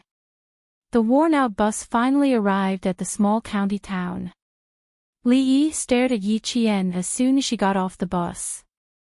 She purposely tried to scare him. "The small county town is a little messy. Don't run around. If you get harassed by the local ruffians, even Sister Li can't save you." Yi Qian said disapprovingly, "I can ask the police for help. I'm not afraid." Look, what a naive girl. She still wants to ask the police. In such a small place, the police and the people are family. Li Yi did not say anything. She only gave Yi Qian a meaningful look. She pointed at a food stall with its lights on across the road. "That's owned by Sister Li's sister-in-law. Let's sleep at her place tonight. Tomorrow morning, we'll go to Sister Li's husband's place." Chapter 1488. Guilin was located in the southwestern hinterland of our country, bordering 5 provinces. It was the transportation hub of the entire southwest. From Huzhou to Guilin was equivalent to crossing half of the country, from the north to the southwest. The small county that Yi Qian lived in was located in a relatively remote location in Guilin province. It was surrounded by mountains and had beautiful scenery. At night, the entire county was pitch black. There weren't even any street lights. Sitting in a room filled with the smell of all kinds of food, Yi Qian lowered his head and sipped the water that had just been poured out from a thermos. A woman in her 30s with slightly dark skin was talking non-stop. Li Yi introduced this person to him as her sister-in-law. Her name was Wang Gui. Her name was correct, but her identity had to be changed. Wang Gui, one of the committee members' mistresses, was responsible for the communication between the small county and the mountain village. She promptly reported the information that Li Yi had gathered from the city to the committee member. She had 2 thin, willowy eyebrows, and her eyes would flicker from time to time when she spoke. At a glance, one could tell that she was a restless woman. As for her personality, she was quite enthusiastic like Li Yi. When she saw Yi Qian enter, she was stunned for a second. Then, she warmly welcomed Yi Qian as if he was an important guest. In a short while, she praised him as if he was a fairy. Anyone who heard it would feel a little elated. From the moment he entered until now, Yi Qian had drunk 2 glasses of water in a row and had not stopped. When faced with such a calm person like Yi Qian, no matter how much she praised, her heart was not affected at all. However, she still had to pretend to be shy. She held her breath and made her face look a little red. The more she acted like this, the less vigilantly Yi became. She secretly gave Wang Gui a provocative look and a smug smile appeared at the corner of her mouth. Wang Gui relied on the fact that she had been with the committee member for a year. Every day, she tried her best to get the shop in Yuyang into her hands. When she failed, she abused Li Yi's authority. Bah! Wang Gui, you want to fight with me? You're too inexperienced. Wang Gui, who was angered by Li Yi's gaze, felt a dull pain in her chest. Unconsciously, even the smile on her face became a little stiff. The powder on her face was a little thick, and under the dim yellow light, one could see the creases at the corners of her eyes and lips. The corners of his mouth twitched, and he patted his forehead exaggeratedly. "Io, look at my memory. After chatting for so long, I still didn't forget to ask if you guys had dinner. You definitely haven't eaten, right? It takes 5 to 6 hours to travel from the city to our county." Wang Gui was quite smart. She didn't immediately vent the anger in her heart. She simply changed the topic. "Didn't Li Yi say that she intended to starve the goods she brought over?" Pfft, it was not what she wanted. But he couldn't really go against her, but he had no choice. Li Yi was the woman most trusted by the committee member, and he still had to rely on her to make money in Yuyang. Even if he had an unclear relationship with the committee member, he didn't dare to be presumptuous in front of Li Yi. Yi Qian, who was drinking water in a refined manner, glanced at the two of them without leaving a trace. His eyes moved slightly, and a trace of understanding flashed through the depths of his pupils. Wang Gui and Li Yi were not on good terms. "I'm not hungry." "Little sister, are you hungry?" Li Yi, who was secretly gritting her teeth, turned her head and said to Yi Qian with a smile, "I didn't have much of an appetite after sitting in the car for a few hours. I didn't even care if you were hungry, little sister." Wang Gui was a good person now. Bah, who did she think she was? Yi Qian, who was drinking water, didn't need to say anything. She only needed to smile at whoever said something. It was easy to provoke the two of them to dislike each other. Chapter 1489. Yi Qian smiled at Li Yi. Wang Gui stood up with pain in her chest and said lightly, "I'll cook some noodles for you. My husband wants to go out to play cards tonight and asked me to cook dinner early. I'll have to trouble my sister to eat noodles." Li Yi also stood up and apologized with a fake smile, "Thank you for your hard work. I'll sleep upstairs with my sister tonight." Then she looked at the open door and walked towards it while saying, "Who would come to buy things at this late hour?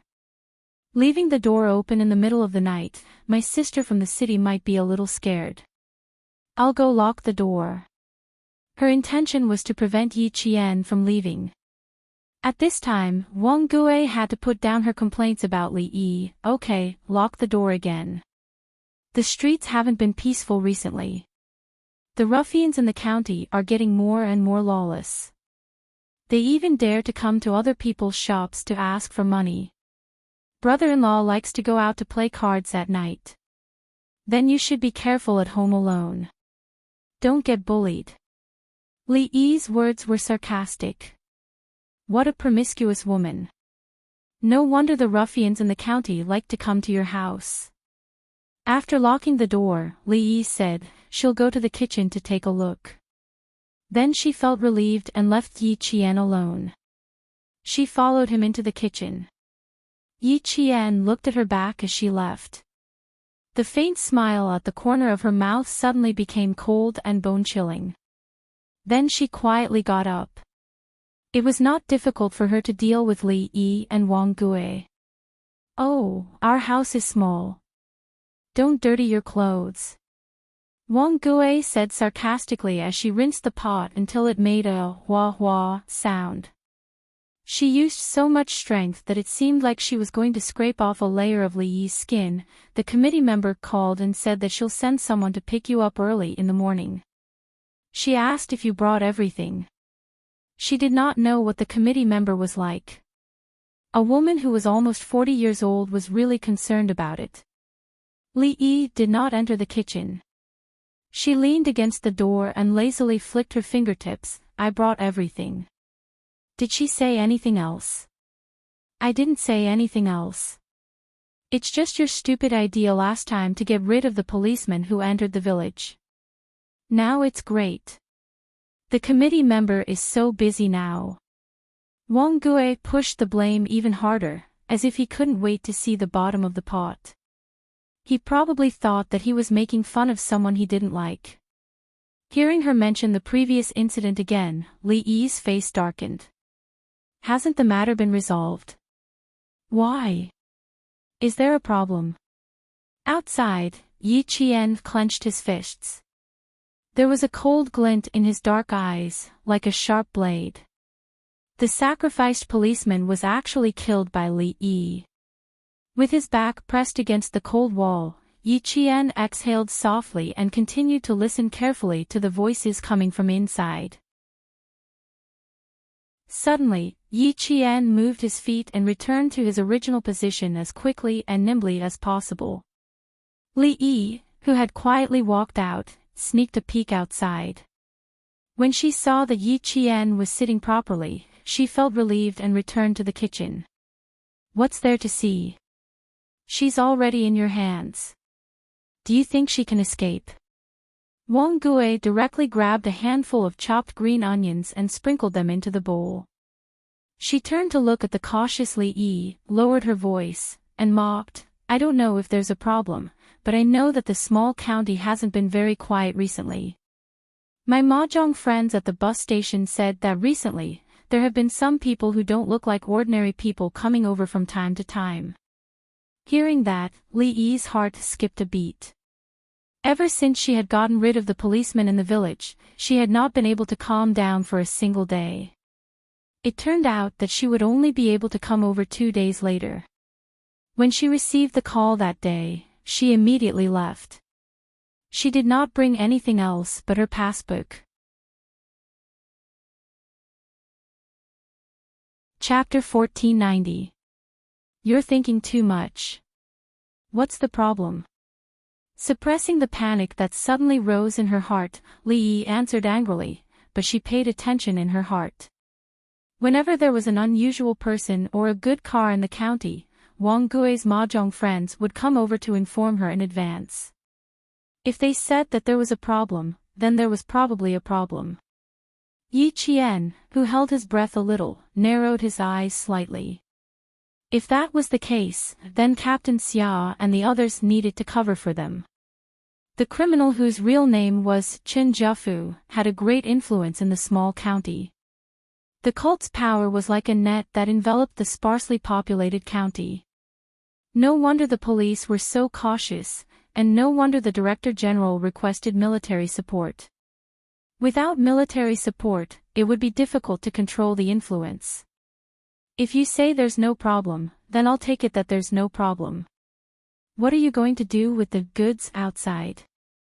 Do you really want to bring them back to the committee member? Wang Gue put the pot on the gas stove, turned around, and saw Li Yi leaning against the door again. The corners of her mouth twitched, and she snorted contemptuously. She was almost 40 years old. Why was she still pretending to be young? The goods outside were the ones who were called young. Why was Li Yi pretending to be young? She received a text message this afternoon saying that she had brought a good over. In the text message, she praised the good. TSK, TSK, TSK. She felt sick of it when she saw it. Who knew that Li Yi was not exaggerating this time? She was really as beautiful as a fairy. I say, why did you suddenly become so generous? You actually want to bring a young and beautiful girl back. Aren't you afraid that the committee member will kick us away when he goes abroad? Wang Gui's words had always been unpleasant to the ears, and Li Yi was too lazy to argue with her. Her face changed when she heard the last sentence. Wang Gui even knew about going abroad. Not many people knew about this, and Wang Gui was definitely someone who did not know. Li Yi, who was shocked, couldn't help but straighten her body. If even Wang Gui knew, then, did anyone else know? The water in the pot boiled until it was hot. Wang Gui, who was stirring the noodles with a spoon, did not notice that Li Yi's face was a little gloomy. She glanced sideways at the door and waved for Li Yi to come to her side. Last week, when I sent oil, salt, rice, and vinegar over, I accidentally heard the committee member contacting the outside, saying something about arranging the time to go abroad as soon as possible. Do you think the committee will want to go abroad? Ever since those policemen were dealt with, the news outside was unusually tight. It was said that even the capital was alarmed, but he didn't know if it was true. It turned out that she had overheard it. Li Yi's heart was slightly relieved.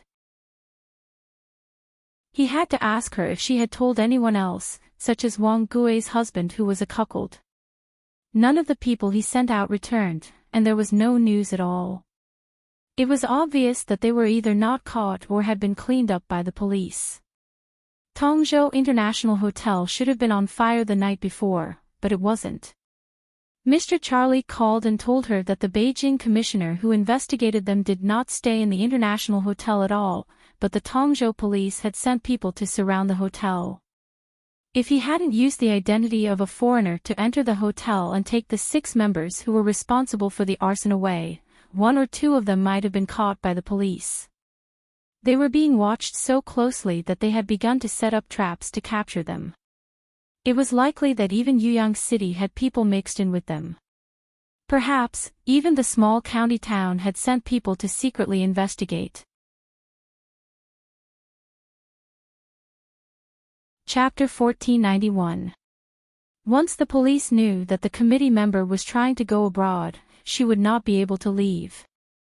It had not been so serious in the past. Ever since she killed those policemen, life in the association had not been easy. She had received several calls from informants, saying that the higher-ups were secretly investigating the brothels in Yuyang City.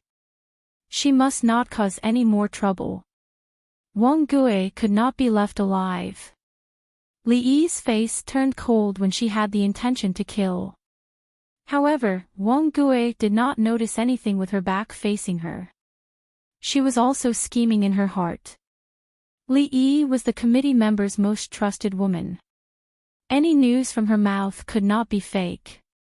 She rolled her eyes a few times. In the end, because she was uneasy, she could only smile and ask carefully, "Don't you have any news in the city?" I heard the committee member's tone. It's really not very good. You're probably going abroad. Li Yi could become the committee member's most trusted woman. How could she be a simple person? Hearing that, she rolled her eyes and deliberately mocked, Wang Gui, what bad ideas are you scheming again? I didn't even know that the committee member was going abroad. How could you eavesdrop? She said in a tone of disbelief. Did Li Yi not know? The committee member did not want to take her out. Wang Gui's abacus was rattling in her heart. She had never thought of going abroad. She only wanted to use the committee member's hands to make a fortune and then live a good life. However, she did not know that because of her words, she had attracted a fatal disaster.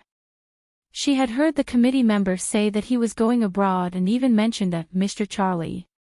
She knew that it was a foreigner's name. However, Li Yi said that she did not know if the committee member was going abroad. Lying to her. Or did Li Yi really not know? Wang Gui, who was skeptical, used her chopsticks to scoop the cooked noodles into her bowl. When Li Yi saw this, she directly snatched the chopsticks from her hand. Don't scoop too much noodles.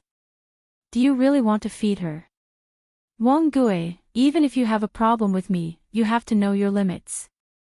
What can I have against you? You do it yourself. Wang Gui turned her waist and simply ignored her. When she saw that there were less than 5 mouthfuls of noodles left in the bowl, Wang Gui pouted and muttered to herself, a woman's heart is the most vicious. Li Yi, who had always been cautious, did not want to talk to her anymore. How could she let a girl who had not been completely seduced be completely full? Even if she brought her to the shop and locked her up, she would not let them be full. The reason was very simple. Humans, once they were full, they would toss and turn. However, she was someone who disliked tossing and turning. You really don't know that the committee member is going abroad? Li Yi, let's have a heart-to-heart talk. The big committee member is going to go abroad.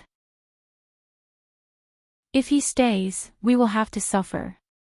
When Li Yi was about to leave with the bowl, Wang Gui, who did not give up, suddenly asked again. I don't know. Li Yi, who was holding a bowl of hot noodles, replied coldly with a flash of ruthlessness in her eyes. I'm afraid that Wang Gui can't be left alive. He has brought up the matter of the big committee member. If I really want to deal with him, I have to talk to the big committee member. After taking 2 steps, he stopped and turned around to meet Wang Gui, who was winking at him. She has a phone with her. I'll find a way to get it later. I know. You don't want to leave her with me. If you want to take her to the mountains, then take her to the mountains. I'll be happy to relax. Wang Gui did not feel embarrassed at being caught red-handed. She crossed her arms in front of her chest and pouted with an unwilling expression. Yi Qian, who had heard the whole story, had already sat down and was quietly waiting for Li Yi and the others to take away her phone. However, she did not intend to keep this phone. Chapter 1492. Li Yi came out and saw Yi Qian sitting obediently. She quickly put on a smile and said, Come. Sister, have a bowl of hot noodles. You can rest early after eating. Of course, she had to eat until she was full. Only when she was full would she have the strength to work. Yi Qian needed to conserve her strength and energy. There was also a small accident when they were eating noodles. The mobile phone on the table was knocked to the ground by Li Yi. When she picked it up and returned it to Yi Jian, it fell into the noodle soup. Yi Jian calmly watched her and Wang Gui's performance and finally took away the burnt mobile phone. At 8:30 p.m., Li Yi took Yi Qian to the second floor to rest. She said that she and Wang Gui had not seen each other for a long time and had a lot to talk about. She didn't want to talk. She wanted to know if Wang Gui had told anyone about the committee member going abroad. Wang Gui was probably doomed. She could see the murderous intent on Li Yi's face. Lying in bed, Yi Qian listened to the sound of the truck's engine and siren as it drove by. Her heart was calm. If Wang Gui was really doomed, she wouldn't stand up to help her. She had done a lot of things to help the wicked. She deserved to die. Yi Qian, who had lived 2 lives, had experienced many things in her previous life. While she was arming herself, she was also indifferent to some things. She had a strong sense of responsibility, but if she was asked to help someone who deserved to die, she couldn't do it even if she wore a military uniform.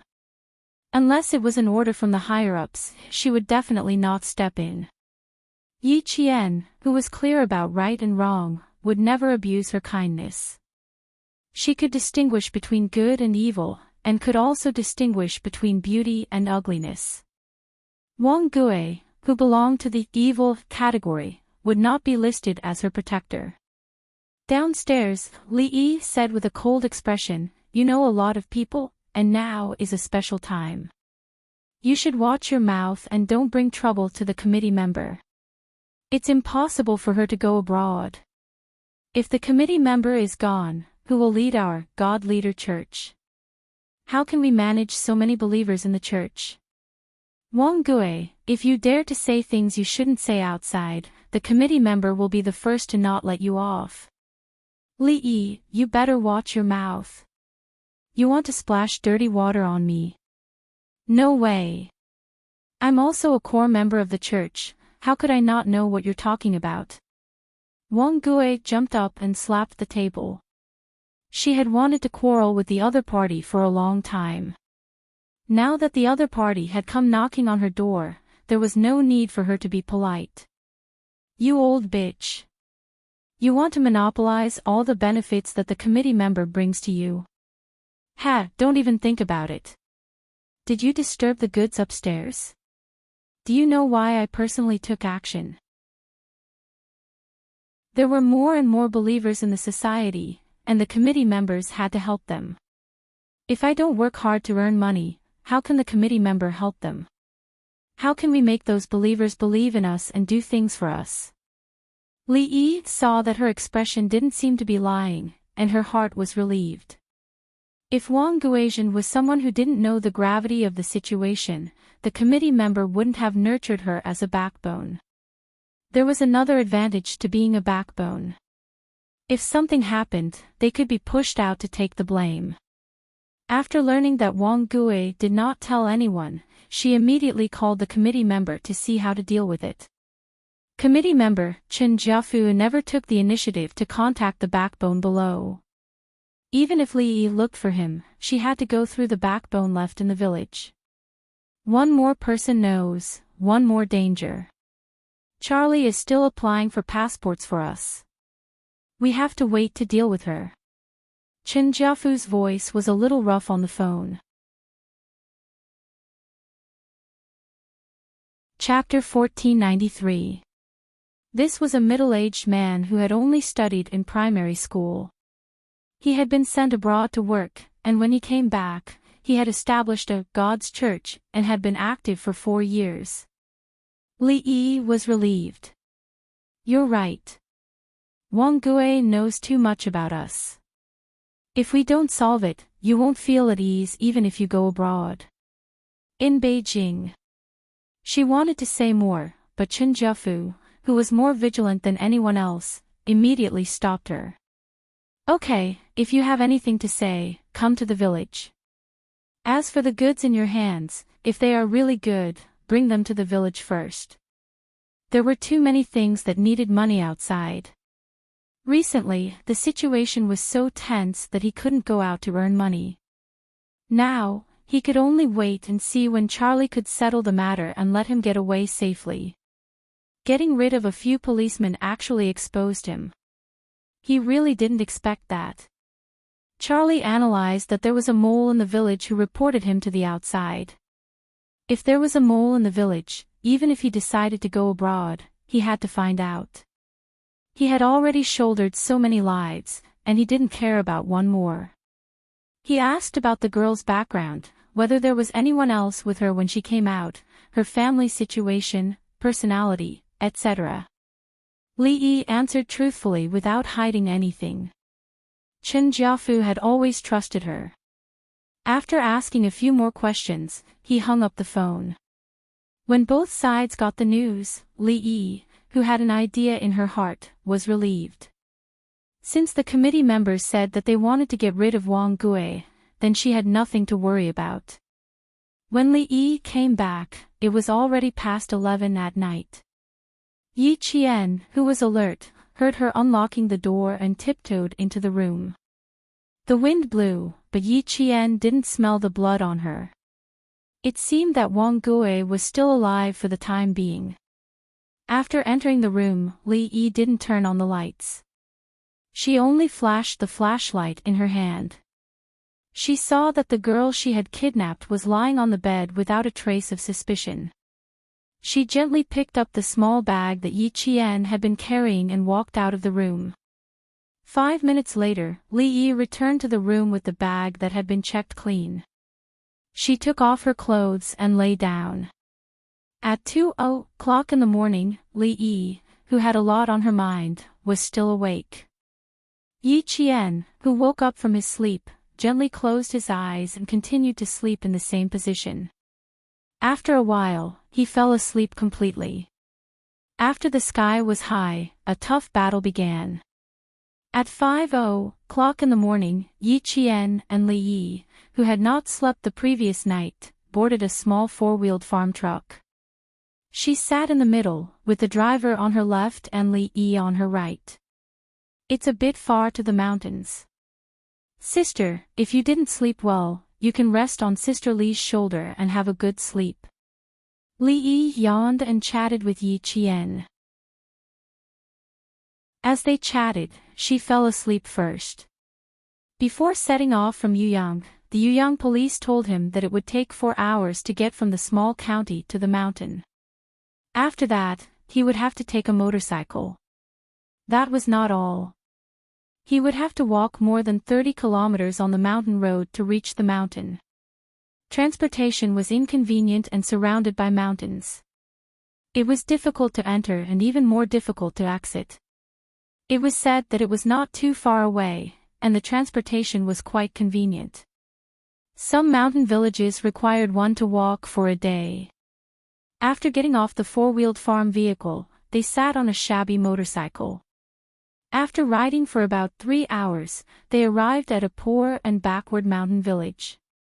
2 men who claimed to be relatives led the way and began to climb over the mountains. It took Yi Qian an entire day to arrive at the place where the committee member, Chen Jiafu, was hiding. They set off at 5:00 in the morning and didn't enter the village until 7:00 in the evening.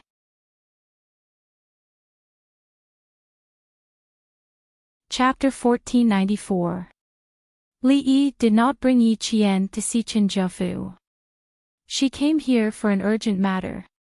Yi Qian was only here to lure him back. When they entered the village, she arranged for Yi Qian to go to another villager's house. This was a small village with no more than 30 families inside and outside the mountains. It used to represent poverty, backwardness, and the elderly had no one to rely on. But now, it had become a mountain village where every family had money to spare, especially Chen Jiafu's sisters and relatives. They had all built 2-story buildings and lived the good life in their hearts.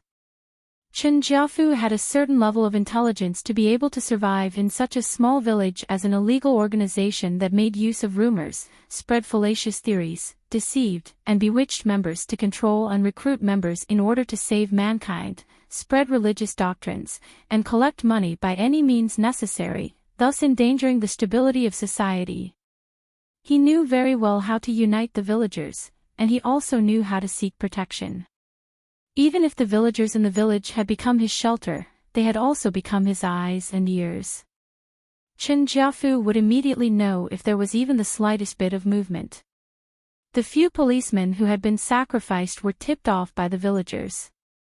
Li Yi had come up with a plan, and in less than half a day, they had been cruelly killed by them. Yi Qian, who was walking on a muddy path in the dark mountain village, followed closely behind a villager. Behind her were 2 middle-aged women from the village. They were supposed to be escorts. Li Yi did not follow. She had already gone to look for Chen Jiafu. After climbing up a small slope, Yi Qian couldn't help but raise his head and look about 300 meters away from him. That was the direction Li Yi left in. A villager was holding a torchlight at the back, while she walked in front towards a 100-year-old maple tree that was lush with leaves that couldn't be concealed by the night. Chen Jiafu lived next to the 100-year-old maple tree. Yi Qian did not stop. He glanced at the villagers from the corner of his eyes and followed them. "Sisterly, where is she going?" After taking a few steps, Yi Qian deliberately stopped and asked. The 2 villagers at the back looked at each other. One of them, a middle-aged woman, replied, "She went to her husband's house. It's getting late." We'll send you there and still have to go home. Let's go. She did not want to say a single word to Yi Qian. She was on high alert. Yi Qian did not ask any more questions. If he did, it would arouse their disgust and alertness. Moreover, she only needed to know that the direction Li Yi was heading in was indeed where Chen Jiafu was. However, he still had to ask a few more people to confirm. But what she didn't expect was that Li Yi actually arranged for her to go to Fu Hui's house. Fu Hui was the only girl in the village who had attended high school. She was also the only girl in the village who had read a lot of books. If it wasn't for her report, the Guilin police wouldn't have been able to find out the origin of the Master Church and where the main crimes were committed. As for Fu Hui's parents, they looked honest. It was hard to imagine that their hands were stained with evil. The man and two women who were in charge of watching over Yi Qian pulled Fu Hui's parents to a dark corner and whispered, "Sister Li will be bringing him back to Yuyang in a few days. Keep a close eye on him, and tell your daughter to be more alert. Leave it to my family. Sister Li's business is our family's business." Fu Hui was extremely anxious. She pulled Yi Qian into her room. "Where did you come from? Why did he come here with Sister Li? Do you know where this is? What's your family's phone number? Hurry up and tell me." Chapter 1495. To see if a person was sincere to another person, the answer could be seen in his eyes. Without a doubt, Fu Hui's concern for Yi Qian was sincere. She was very, very concerned about Yi Qian, and was also very, very worried about her situation. The adults in front of them were still talking, and their eyes would occasionally look towards the house. After talking for a while, the three villagers who had escorted Yi Qian here left in the night. "Tell Fu Hui to keep a close eye on them. Big Sister Li has agreed. How can we get this done? Our son will have the capital to marry a wife." Fu Hui's father couldn't hold back the excitement in his heart.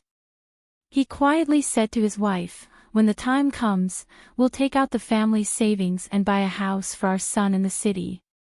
Nowadays, the villagers in the mountains all went to the city. Every one of them wanted to buy a house in the city. Of course, they wanted to buy it for their son, for the rest of their lives to depend on. As for their daughter, they never considered her. Fu Hui's parents were the same. Fu Hui was originally studying in the town's high school. Perhaps because of one sentence from Li Yi, the couple immediately asked Fu Hui to drop out of school and stay at home obediently.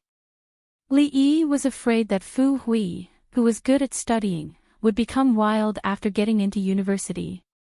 She might even help outsiders to deal with the village, and she might even report the committee members.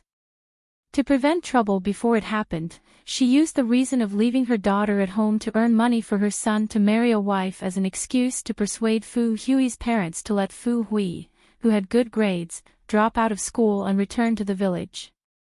In the depths of Guilin Mountain, it was normal for girls to drop out of school. For a girl like Fu Hui who was good at studying to drop out of school, it was also normal. Therefore, Fu Hui's suspension of school didn't attract the attention of the teachers, nor did it attract the attention of the school. It was also because of this incident that Fu Hui, who had never been in the know, found out that her parents had committed a crime. After a week of internal struggle, Fu Hui used the excuse of going to school to get her textbooks as an excuse to report the incident in the village. However, the timing of her report was too coincidental. It just so happened that the Guilin police were investigating this incident. She was afraid that the police would be alerted to this incident, so she rashly acted before they had any evidence of the God's church and sacrificed her own brother. As the only student in the village who dared to stand up and fight against evil, Yi Qian greatly admired Fu Hui's courage. Although the girl in front of him wasn't beautiful, she had a kind heart, and a pair of eyes filled with sincerity. Looking at her, who was so concerned about her and worried about her, Yi Jian felt a warm current flowing through her heart. She said softly, "Thank you for your concern. I'm fine." The sound of footsteps came from outside. It was Fu Hui's parents. Yi Jian, who didn't reveal her identity to Fu Hui, stood aside obediently. She was reserved in an unfamiliar environment and shy in front of strangers. Fu Hui's parents were already middle-aged. Their faces were covered with frost from hard work. The joints of their hands were large, which was also the result of years of hard work. Looking at them, Yi Jian's gaze was a little cold. Their ignorance had not only ruined this family, but also cost their daughter, Fu Hui's life. And their reason was so laughable. It was so that their son could marry a wife and buy a house in the city. Chapter 1496. Sacrificing their daughter for their son, did they ever regret it? Clearly, Fu Hui's parents never regretted it. They only had their son in their eyes. Keep an eye on her. If she runs away, I'll break your legs. Fu Hui's father warned in a low voice. His eyes, which should have been simple and honest, had a cruel indifference. He cared about his own life and used other people's pain to fulfill his own wish. Fu Hui's mother looked at Yi Qian as if she was measuring the value of an object. She looked up and down, then up and down, back and forth. Suddenly, her eyes turned, and there was a flicker in her eyes. This girl was really not an ordinary good girl. Her eyes were big, her skin was white, and her mouth was small. She also had an aura about her. The girls in the village were not spirited, and her body was clean. One look and one could tell that she was a virgin. She pulled her husband, who was warning her daughter, and used her eyes to tell him to talk outside. Then she said to Fu Hui, "Keep an eye on her. If anything happens, your father will be angry." Women in the mountains did not have any thoughts of sovereignty. Their men had the final say in the family. Fu Hui did not know if the girl in her home could understand their native language. Seeing her parents helping a villain, she did not feel good. She tried to persuade her parents to turn back, but in return, she was beaten up. They even warned her that if she did not listen, they would sell her to Li Yi and use the money to buy a wife for her stupid brother. Seeing that her parents were so stubborn that they even said that they would sell her, Fu Hui, who had always been filial to her parents, was very sad. She also knew that the so-called God's Church in the village was the evil cult that was reported in the news. Her parents had been brainwashed, and could never go back to the past. Tonight, when you sleep, don't take off your clothes. I'll take you out of our village. Don't ask why, just follow me. Fu Hui could not bear to see the girl in front of her fall into Li Yi's hands, but she could not say too much. She was afraid that the other party would be afraid, so she could only say a few words vaguely. Yi Qian already believed that the girl in front of him sincerely wanted to help him. His eyes were as bright as the stars and as bright as jade waves as he smiled at the girl and said softly, "Hello Fu Hui, I am Yi Qian, the leader sent by the noble Lin police. I am also here to protect your personal safety. Trust me, Fu Hui. I will not let anything happen to me. At the same time, I will bring you out of the mountain village safely." Yi Qian spoke a little fast. He told Fu Hui what he needed to do urgently. "I need your help now. Find the dead officers." Before he could finish his words, he saw Fu Hui's face turn pale, and fear appeared in her eyes. She quickly looked outside and said with trembling lips, "Why are you the only one who came in?" "No, it's too dangerous here. You can't stay." Fu Hui couldn't accept or believe that a girl who looked about the same age as her would protect her. The land that gave birth to her and raised her had changed. The once kind and simple neighbors had changed. They were selfish, cold, heartless, and violent. These were the neighbors now. Yi Jian raised her hand and gently patted the girl who had been tormented day and night. Trust me, Fu Hui. The fact that the police sent me here means that I have enough ability to deal with the difficulties you're facing now, which is also the difficulties we're facing now. Chapter 1497. Her voice was very soft, and there was no trace of panic when she spoke. There was only a visible calmness. Her gaze was calm and gentle, and the cold expression between her brows wiped away the panic in her heart. As calm as Mount Tai, as steady as a rock. Fu Hui gradually calmed down. Outside, Fu Hui's parents, who were discussing something, suddenly closed the front door and locked it with a lock. They left with a flashlight to illuminate the dark road. Seeing her parents leave, Fu Hui actually breathed a sigh of relief. They were supposed to be her dearest family, but things had turned out this way. Yi Qian sighed. My parents have made a big mistake. If they continue, what awaits them is the death penalty. I have no way to persuade them to turn back, so I can only place my hopes on the police. I hope it's not too late. Without her family watching over her, Fu Hui smiled bitterly. Her eyes were red, and under the light, there were tears glistening in her eyes. She did not continue talking about herself. Raising her hand to touch the corner of her eyes, the strong girl very calmly picked out the important things to tell Yi Qian. The policemen who were killed were not buried in a place. Chen Jiafu said they were sinners and did not deserve to be reborn. If they are not dealt with properly, they will become evil spirits and harm the villagers. So, what happened next was too gory. Fu Hui could not bear to say it even after thinking about it. Yi Qian gently closed his eyes to hide the anger in his eyes. Being cruelly dismembered. Even if he had been on the battlefield, he could not say it out loud. Chen Jiafu is very cruel, but the villagers in our village have been brainwashed by him. They follow his orders and treat his words like an imperial edict. Actually, it should be said that it was the will of God, but Fu Hui could not say it out loud. She, who had been standing, spoke of Chen Jiafu with undisguised hatred in her eyes. If it were not for him, her parents might be a little petty, but they would definitely not walk down the path of crime. However, if her parents could really stick to their principles, Chen Jiafu could not do anything about it. In the end, it was all because of one thing, money. I'm not sure how many people were involved in the killing of the policeman. But I know that my parents were probably involved. As she spoke, Fu Hui wiped her eyes again, and her voice became even more hoarse. I'll get you something. Wait for me for a while. Fu Hui did not let Yi Qian stay for long.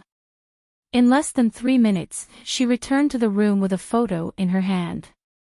When she handed it over, she said with a sad expression, I found this in the pig manure pool in my backyard.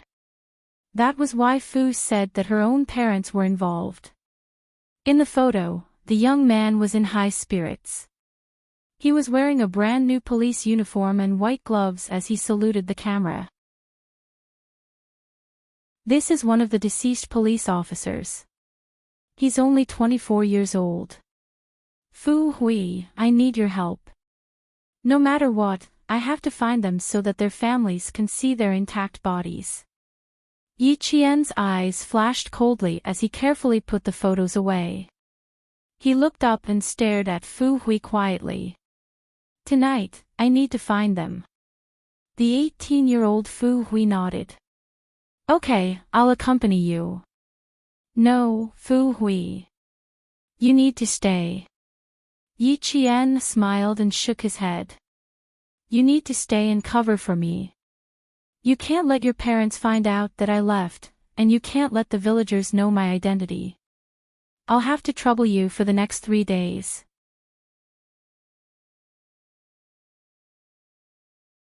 Chapter 1498. Fu Hui still wanted to say something, but Yi Qian said, "For your safety and mine, Fu Hui, you have to stay here. You need to help me with something. Just in case, I need to know how many dogs there are in the village, which families have them, and which don't." "Every family has one." Fu Hui understood why Yi Qian asked that. The police officers were found by the dogs in the village. "I have one at home too, but it's locked up in the backyard." Hearing this, Yi Qian frowned slightly. If every family had a dog, it wouldn't be good. She didn't have enough medicine with her. Yi Qian unzipped his jacket and unzipped the side zipper. He took out the medicine hidden in his jacket. This is concentrated medicine. It can make a dog go crazy instantly. "Fu Hui, your dog. Let me do it." Fu Hui took the medicine and looked at Yi Qian with determination. "You arrange it. I'll listen to you." She could only trust the young policewoman in front of her. She had no other choice if she wanted to stop her parents from making more mistakes. In the one-story red brick bungalow, the two girls started their bold plan. Fu Hui's parents walked out of Qin Jiafu's house with happy faces. "Call our son and tell him to come home quickly." "Oh. Now we don't even have to pay for a wife. Should we go to the city and buy them a house?" Fu Hui's mother said jubilantly. She had not worked for a few years and her body was a little fat. She looked like a kind person, but the words she said were unpleasant. "We have to get things done as soon as possible. This woman will only settle down after she gets married and has a child. We have to prepare as soon as possible." Fu Hui's father nodded. "That's right. Call our son tomorrow morning and tell him to come home quickly. Oh, and tell him on the phone that we found him a beautiful wife. She's not any worse than the ones out there."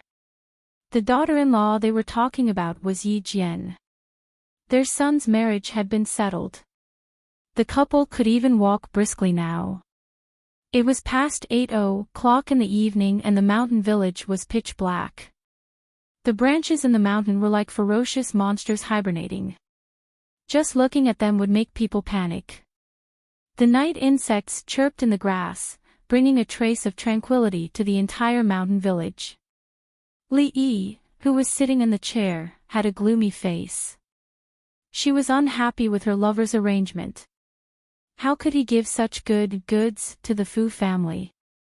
"Charlie, I couldn't get in touch with him today." If you can't get in touch with him tomorrow, we will leave tomorrow night." Qin Jiafu, who was not handsome, but had a pair of cunning eyes. He smoked an expensive imported cigarette and said, "We made a wrong move. If we make one more mistake, we will spend the rest of our lives in prison." When Li Yi heard this, she took out the documents from her bag and placed them on the table. "In that case, the rumors outside are already very tense. All right, I'll listen to you. I'll do whatever you say. But what about Wang Gui? Have you thought of how to deal with her?" Qin Jiafu was really reluctant to deal with his mistress who had been with him for a year. However, it was not a matter of whether he was willing or not at this time. Wang Gui, who was horrified, looked at the young men who suddenly appeared in the house. Her chubby body kept shaking. "Brothers, I really don't know. I really picked up this mobile phone. If I told a lie, I will be struck by lightning." Wang Gui swore. She did not care about the consequences. She just wanted to get rid of this group of fierce men as soon as possible.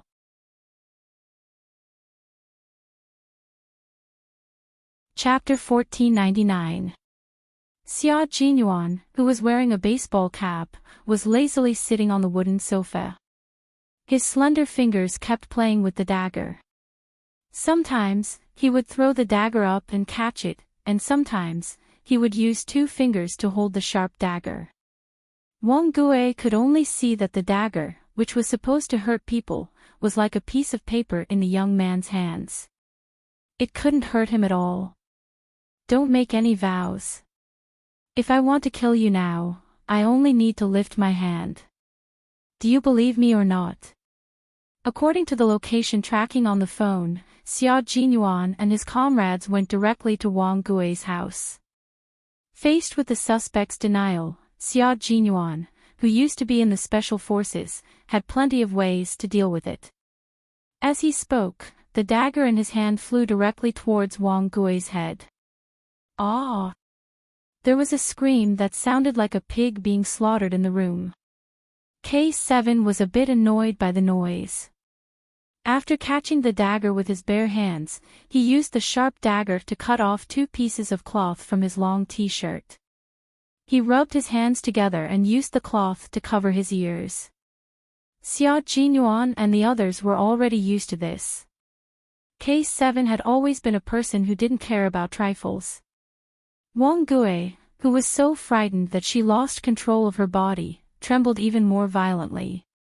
Her face was completely pale. I'll talk, I'll tell you everything. Too scary, too scary. Who the hell are these people? When did I offend these people? Actually, Wang Gui already had some guesses in her heart, but she didn't dare to face them. Okay, no rush. Take your time. Xia Jinyuan, who was sitting elegantly, clapped his hands. There was even a trace of a smile on his elegant face as he slowly said, "If you can't explain clearly, then I'm sorry. Later, I'll aim and try to stab you in the head so that you won't have to suffer so much." It would have been better if he didn't say anything. Once he said it, Wang Gui trembled even more in fear. She didn't dare to make any vows anymore. She didn't dare to go back on her word. She just answered whatever the demons asked her. Every time she wanted to avoid the important points and dwell on the trivial points, the young man, who was exceptionally good-looking even when sitting, would glare at her, causing her back to break out in cold sweat. It was as if he already knew that she was going to lie. At first, they were just asking about her personal situation. Later, when they mentioned Chen Jiafu, Wang Gui felt like her vision was going to turn black. It was here, it was here. The thing she was most afraid of had finally happened. These people were not evil. They were clearly the police. They were here to arrest him, Chen Jiafu, and Li Yi. For the past few days, his eyelids had been twitching non-stop at night, but tonight, they stopped twitching. It turned out that this matter had already come knocking on his door. Wang Gui, who was trembling, cleared his throat and said with a trembling voice, "I've only joined the church for a year. Because I'm from the county and I have many friends, Chen Jiafu gave me a sum of money and asked me to investigate some things in the county." Wang Gui was not as gullible as the villagers. He took Chen Jiafu's words as an imperial edict. Now that he could not even protect himself, how could he help Chen Jiafu get away with it? He told Chen Jiafu everything he knew. "That's all I know. Chen Jiafu won't tell me anything else. Even if you ask me again, I won't be able to say anything else." That was enough for Xia Jinyuan and the others. He turned off the recording pen and stood up from the sofa. Standing at 189 meters tall, his height made people feel oppressed. Wang Gui lowered her head and did not dare to move.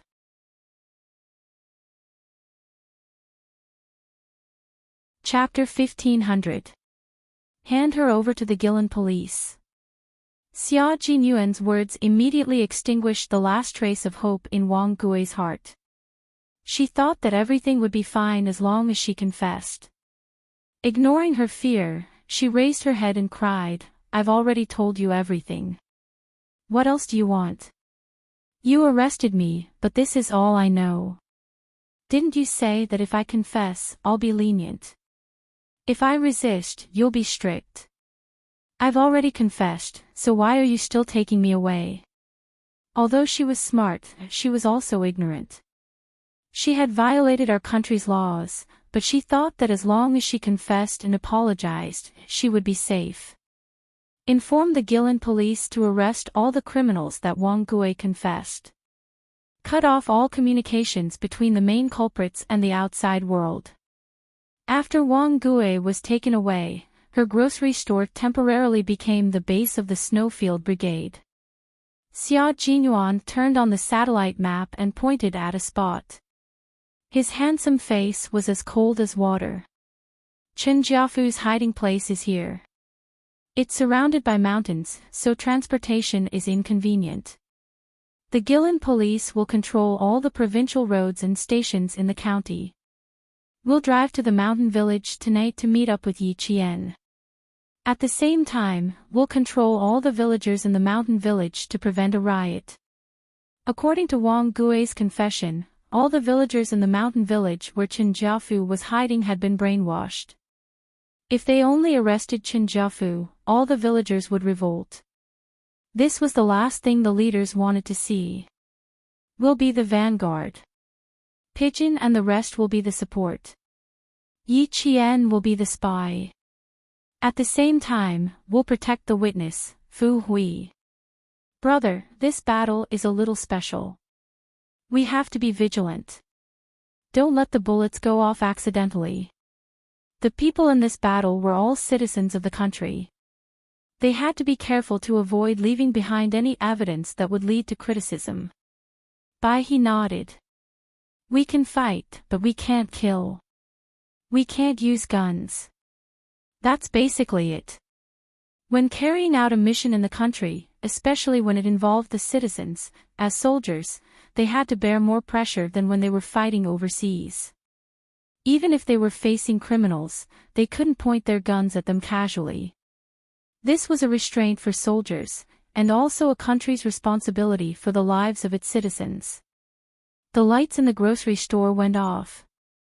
A few black figures walked out of the door and disappeared into the darkness. The sound of the motorcycles starting up rang out, but the people in the county who had fallen asleep did not notice anything. They continued to live their peaceful and simple lives. Someone had already stepped out to shield them from the wind and rain, blocking the potential dangers and eliminating the criminals who would endanger society at any time. That was why they were safe today. The wind started to blow, and the originally starry night sky was suddenly covered by dark clouds. Even the insects had stopped chirping, and everything in the world was completely shrouded in darkness. This was the darkness before dawn, full of the unknown and full of danger. Yi Qian was still awake. After sneaking out of Fu Hui's house, she went to the location given to her and began to carry out her mission. The water in the pond was a little cold. Yi Qian, who had only taken off her jacket, took a deep breath and dived into the pond. Without any protection, she used her hands to search. Fu Hui said that the woven bag was thrown in the center of the pond, so she just had to follow the center of the pond and slowly search for it. Fortunately, the pond was quite far away and there were no houses nearby.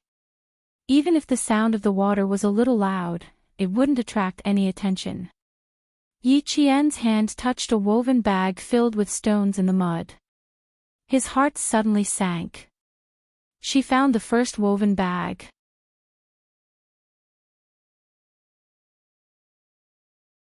Chapter 1501. She slowly dragged the woven bag out of the water bit by bit until the water reached her shoulders. Yi Qian had a dagger for self-defense. She cut the tightly woven rope and took out one stone after another until there were no more stones in the bag. She picked up the woven bag with her hands and walked to the shore with a solemn and cold expression. Yi Qian carefully put down the woven bag. She stood up straight and saluted the woven bag. Please wait for 2 more days. I, Yi Qian, swear in the name of a soldier that I will take you away and send you to your family. Yi Qian stood at attention and saluted. Alone in the dark, she swore to the fallen policeman that she had found the torso of one of the policemen. It was not over yet. She still had to pass by one more place. Fu Hui had provided a total of 8 locations. That meant that the fallen policemen were buried in 8 different locations under Chen Jiafu's instructions. Yi Qian needed to find 4 locations tonight and another 4 tomorrow night until she had found all of them. 2 of the burial locations were in the villagers' vegetable gardens. Yi Qian did not plan to find them tonight. Instead, she went to a location far away from the houses and used her fastest speed to find the policemen who had died fighting for justice. At 3 in the morning, the director received a call from the head of the Snowfield Brigade's operation team, Xia Jinyuan. He said that Yi Qian, who had infiltrated the mountain village, had found 4 woven bags. However, they could not confirm which policeman the body belonged to. They still needed to do a DNA test. This was great news for the Guilin police. Some of them were so excited that their eyes turned red. Their brothers could go home. Their brothers could go home. It's a battle of life and death. Cooperate with the military and capture all the cultists in one fell swoop. At 4 in the morning, the Guilin police made their oath and walked to their respective posts in the dark. The entire Guilin police force was locked down because of the news from Yi Qian. All entrances and exits were strictly checked. Some people were taken away at night. Some were even taken away in their sleep. In Yuyang, the police raided Golden Bath. The so-called technicians, masseuses, waitresses, and even the waitresses who were busy in the kitchen were all taken away by the police. Golden Bath was in chaos. Some people wanted to secretly contact the police with their phones, but they found that their phones had no signal. The phone lines had been cut off and they could not contact the outside world. No signal, no signal, my phone has no signal. Mine too. Mine too. What do we do? What do we do? How do we inform sisterly? Those who were not taken away immediately were still discussing in secret. They had no way of contacting the outside world. Li Yi, who was far away in the mountain village, did not receive any news. She was still sleeping soundly on the shoulder of her lover, Chen Jiafu. Bye. 5 minutes later, they came out of the woods and walked into the thick fog with hurried but steady footsteps. The mountain was foggy. Yi Qian, who had hidden the 4 woven bags, also came out of the woods. Hearing the dogs barking in the village, she quickly went to Fu Hui's house. It was almost dawn. She had to hurry back.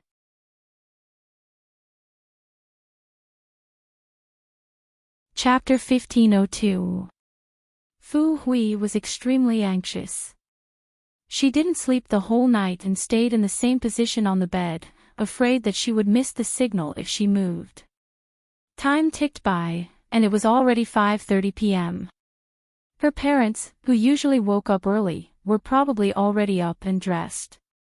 Why isn't she back yet? Why isn't she back yet? Did something happen to her? You must protect her. Fu Hui, who was nestled under the blanket, clasped her hands together and said softly. Her face was full of anxiety. Her parents had already woken up so that they could call their son early. Fu Hui's heart was in her throat when she heard footsteps through the door. She poked her head out of the blanket and was about to look outside when a dark shadow suddenly loomed over her. Do you have any clothes? I need a change of clothes. Yi Qian, who was dripping wet, stood by the bed and smiled at Fu Hui. I'm sorry to have made you worry. Yi Qian could see the worry in the young girl's eyes as she looked at him through the faint morning light shining in through the window. Just as he changed his clothes, there was a heavy knock on the door. It was Fu Hui's mother. Yi Qian opened the door and said unhappily, Auntie, what are you doing? I'm not awake yet. Fu Hui was scared out of her wits and was trembling under the blanket. She had no choice but to open the door. Eat breakfast. Fu Hui's mother didn't speak Mandarin, so she said those 3 words very seriously. She looked meaningfully at the slim and elegant girl and nodded in satisfaction in front of Yi Qian. She was worthy of her son. She was worthy of him. Yi Qian frowned slightly. He closed the door and turned to face Fu Hui. Your mother looked at me strangely just now. Can you ask her what's going on during breakfast? Fu Hui didn't even need to ask. Her parents told her the reason. Your parents want me to be your daughter-in-law. This reason made Yi Qian's expression turn cold. After a while, she smiled faintly. That's quite interesting. Where is your brother now? If they kept her as their daughter-in-law, they would regret it. Fu Hui's eyes were filled with tears. She raised her head and did not want to let the tears flow out. I also think it's very interesting. For my brother, my parents are really. It was said that children should not talk about their father's mistakes, but what about her parents? They had made too big of a mistake. She sniffled fiercely and took a deep breath before continuing, they're heartless. Don't be sad. You're doing very well, Fu Hui.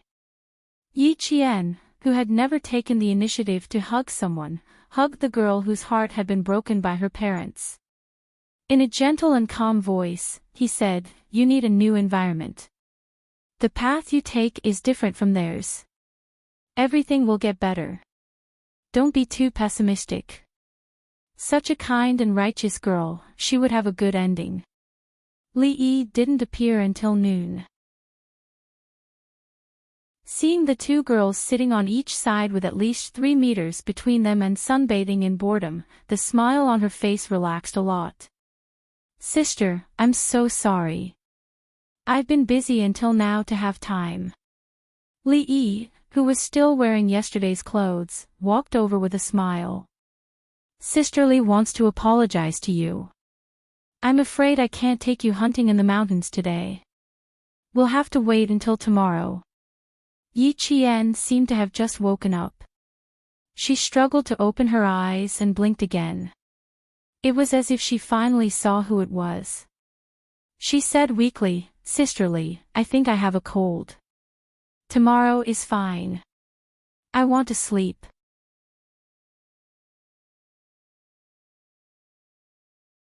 Chapter 1503. Yi Qian's words really touched Li Yi's heart. Hearing this, she immediately waved for Fu Hui, who was sitting far away, to come over. Fu Hui, this is an important guest that I brought over. She's also an important guest of your family. You have to treat her well. When Fu Hui came closer, Li Yi's smile deepened. You have to treat an important guest well. You can't let her suffer, and you can't tire her out, understand? She spoke to Yi Qian first, then turned around to face Fu Hui.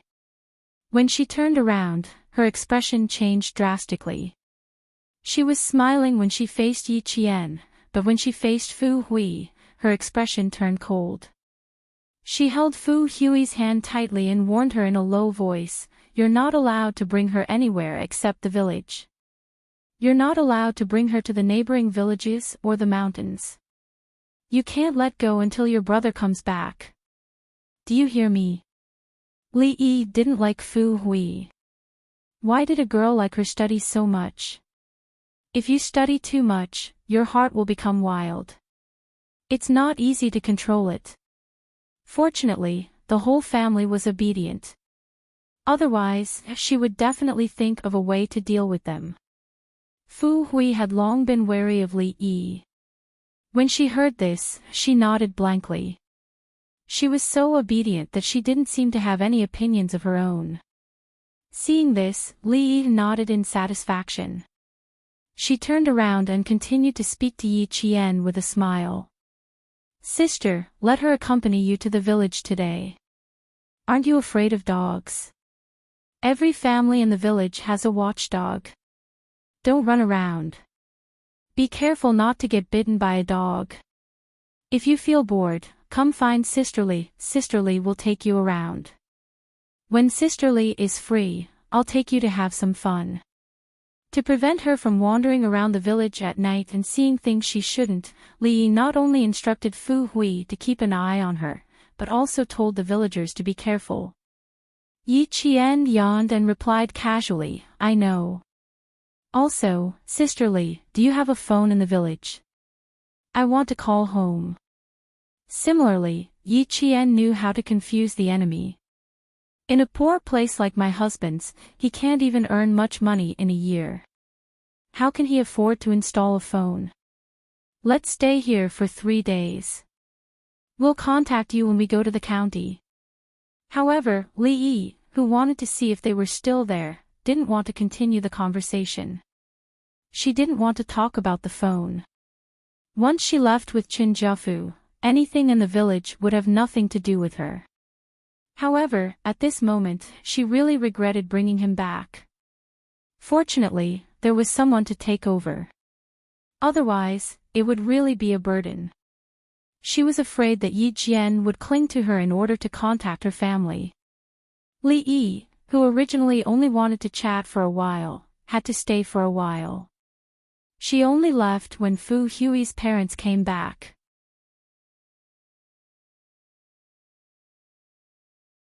Chapter 1504. Seeing that her parents were so stubborn, Fu Hui stood there in a daze, as if she had lost her soul. Even though she was standing under the sun, her body was shrouded in despair, as if she could not see the future. She was gray and had lost the smile that she should have at her age. Evil cults had existed since ancient times, and all of them were the leaders of deification. The main god's church was not the first evil cult, nor would it be the last, but it would never be allowed to develop and endanger society. Yi Qian looked at Li Yi's back as she left, and his hands slowly clenched into fists. Just you wait, Li Yi, your days are numbered. The 30 or so families in the small mountain village lived on the mountain and were not grouped together. Other than the 6 families near Qinjiafu, the rest were all individual households. How many siblings does Qinjiafu have? Who are the closest to him? Who are the people who often appear at his house? After learning about the specific number of people in the village, including the number of men, women, and young adults, Yi Jian asked about Qinjiafu's situation in detail. The information provided by the Guilin police was not detailed enough for the Snowfield Brigade and Yi Qian. Criminals were also separated by priority, so they had to be clear about who to focus on to prevent any fish from escaping the net. Fu Hui finally had someone to talk to. The more she spoke, the clearer she became. There are 2 brothers and 2 sisters who married out of the province. Qinjiafu is the 3rd. The closest to him are his 2 brothers, and if there is anything, they will be the one to handle it. The second is Li Yi, and then the 6 families with the surname Qin living near him. Our village chief also has the surname Qin, and is his brother. If there is any benefit, the village chief gets it first. The 2 of them talked as they walked. Yi Qian was on high alert and immediately stopped the conversation as soon as someone approached. After reminding Fu Hui twice, she knew there was surprise in her eyes. She did not feel that there were villagers following behind her, but Yi Qian immediately noticed when they were at least 5 or 6 meters away. You're amazing, how did you know there were people following behind us? Fu Hui, who was relieved, blinked and looked at Yi Qian with sparkling eyes. You knew from so far away. Yi Qian smiled and said, we usually train, so we'll know immediately if someone is following us. They're not professional stalkers, so they'll be able to detect us from a distance. This caused Fu Hui to exclaim in admiration. Then your daily training must be very tough. You must be the best police officer in the police station. If not, she would not have let her enter the village alone. Thinking of this, Fu Hui felt a lot more at ease. Yi Qian could already see the 100-year-old maple tree in the village. It was autumn, and the maple trees had turned yellow. The quaint and tranquil scenery made Yi Qian stop in his tracks. It was such a beautiful scene, but it was a pity that it would not be long before the villagers living on this land would not be able to see it again. Only with effort can you reap the rewards. Just like the trials you are going through now, you will be able to face them calmly in the future. There was only one main path in the village, and one could walk the entire village by following it. Yi Qian, who was comforting others, did not walk blindly, but had a goal in mind.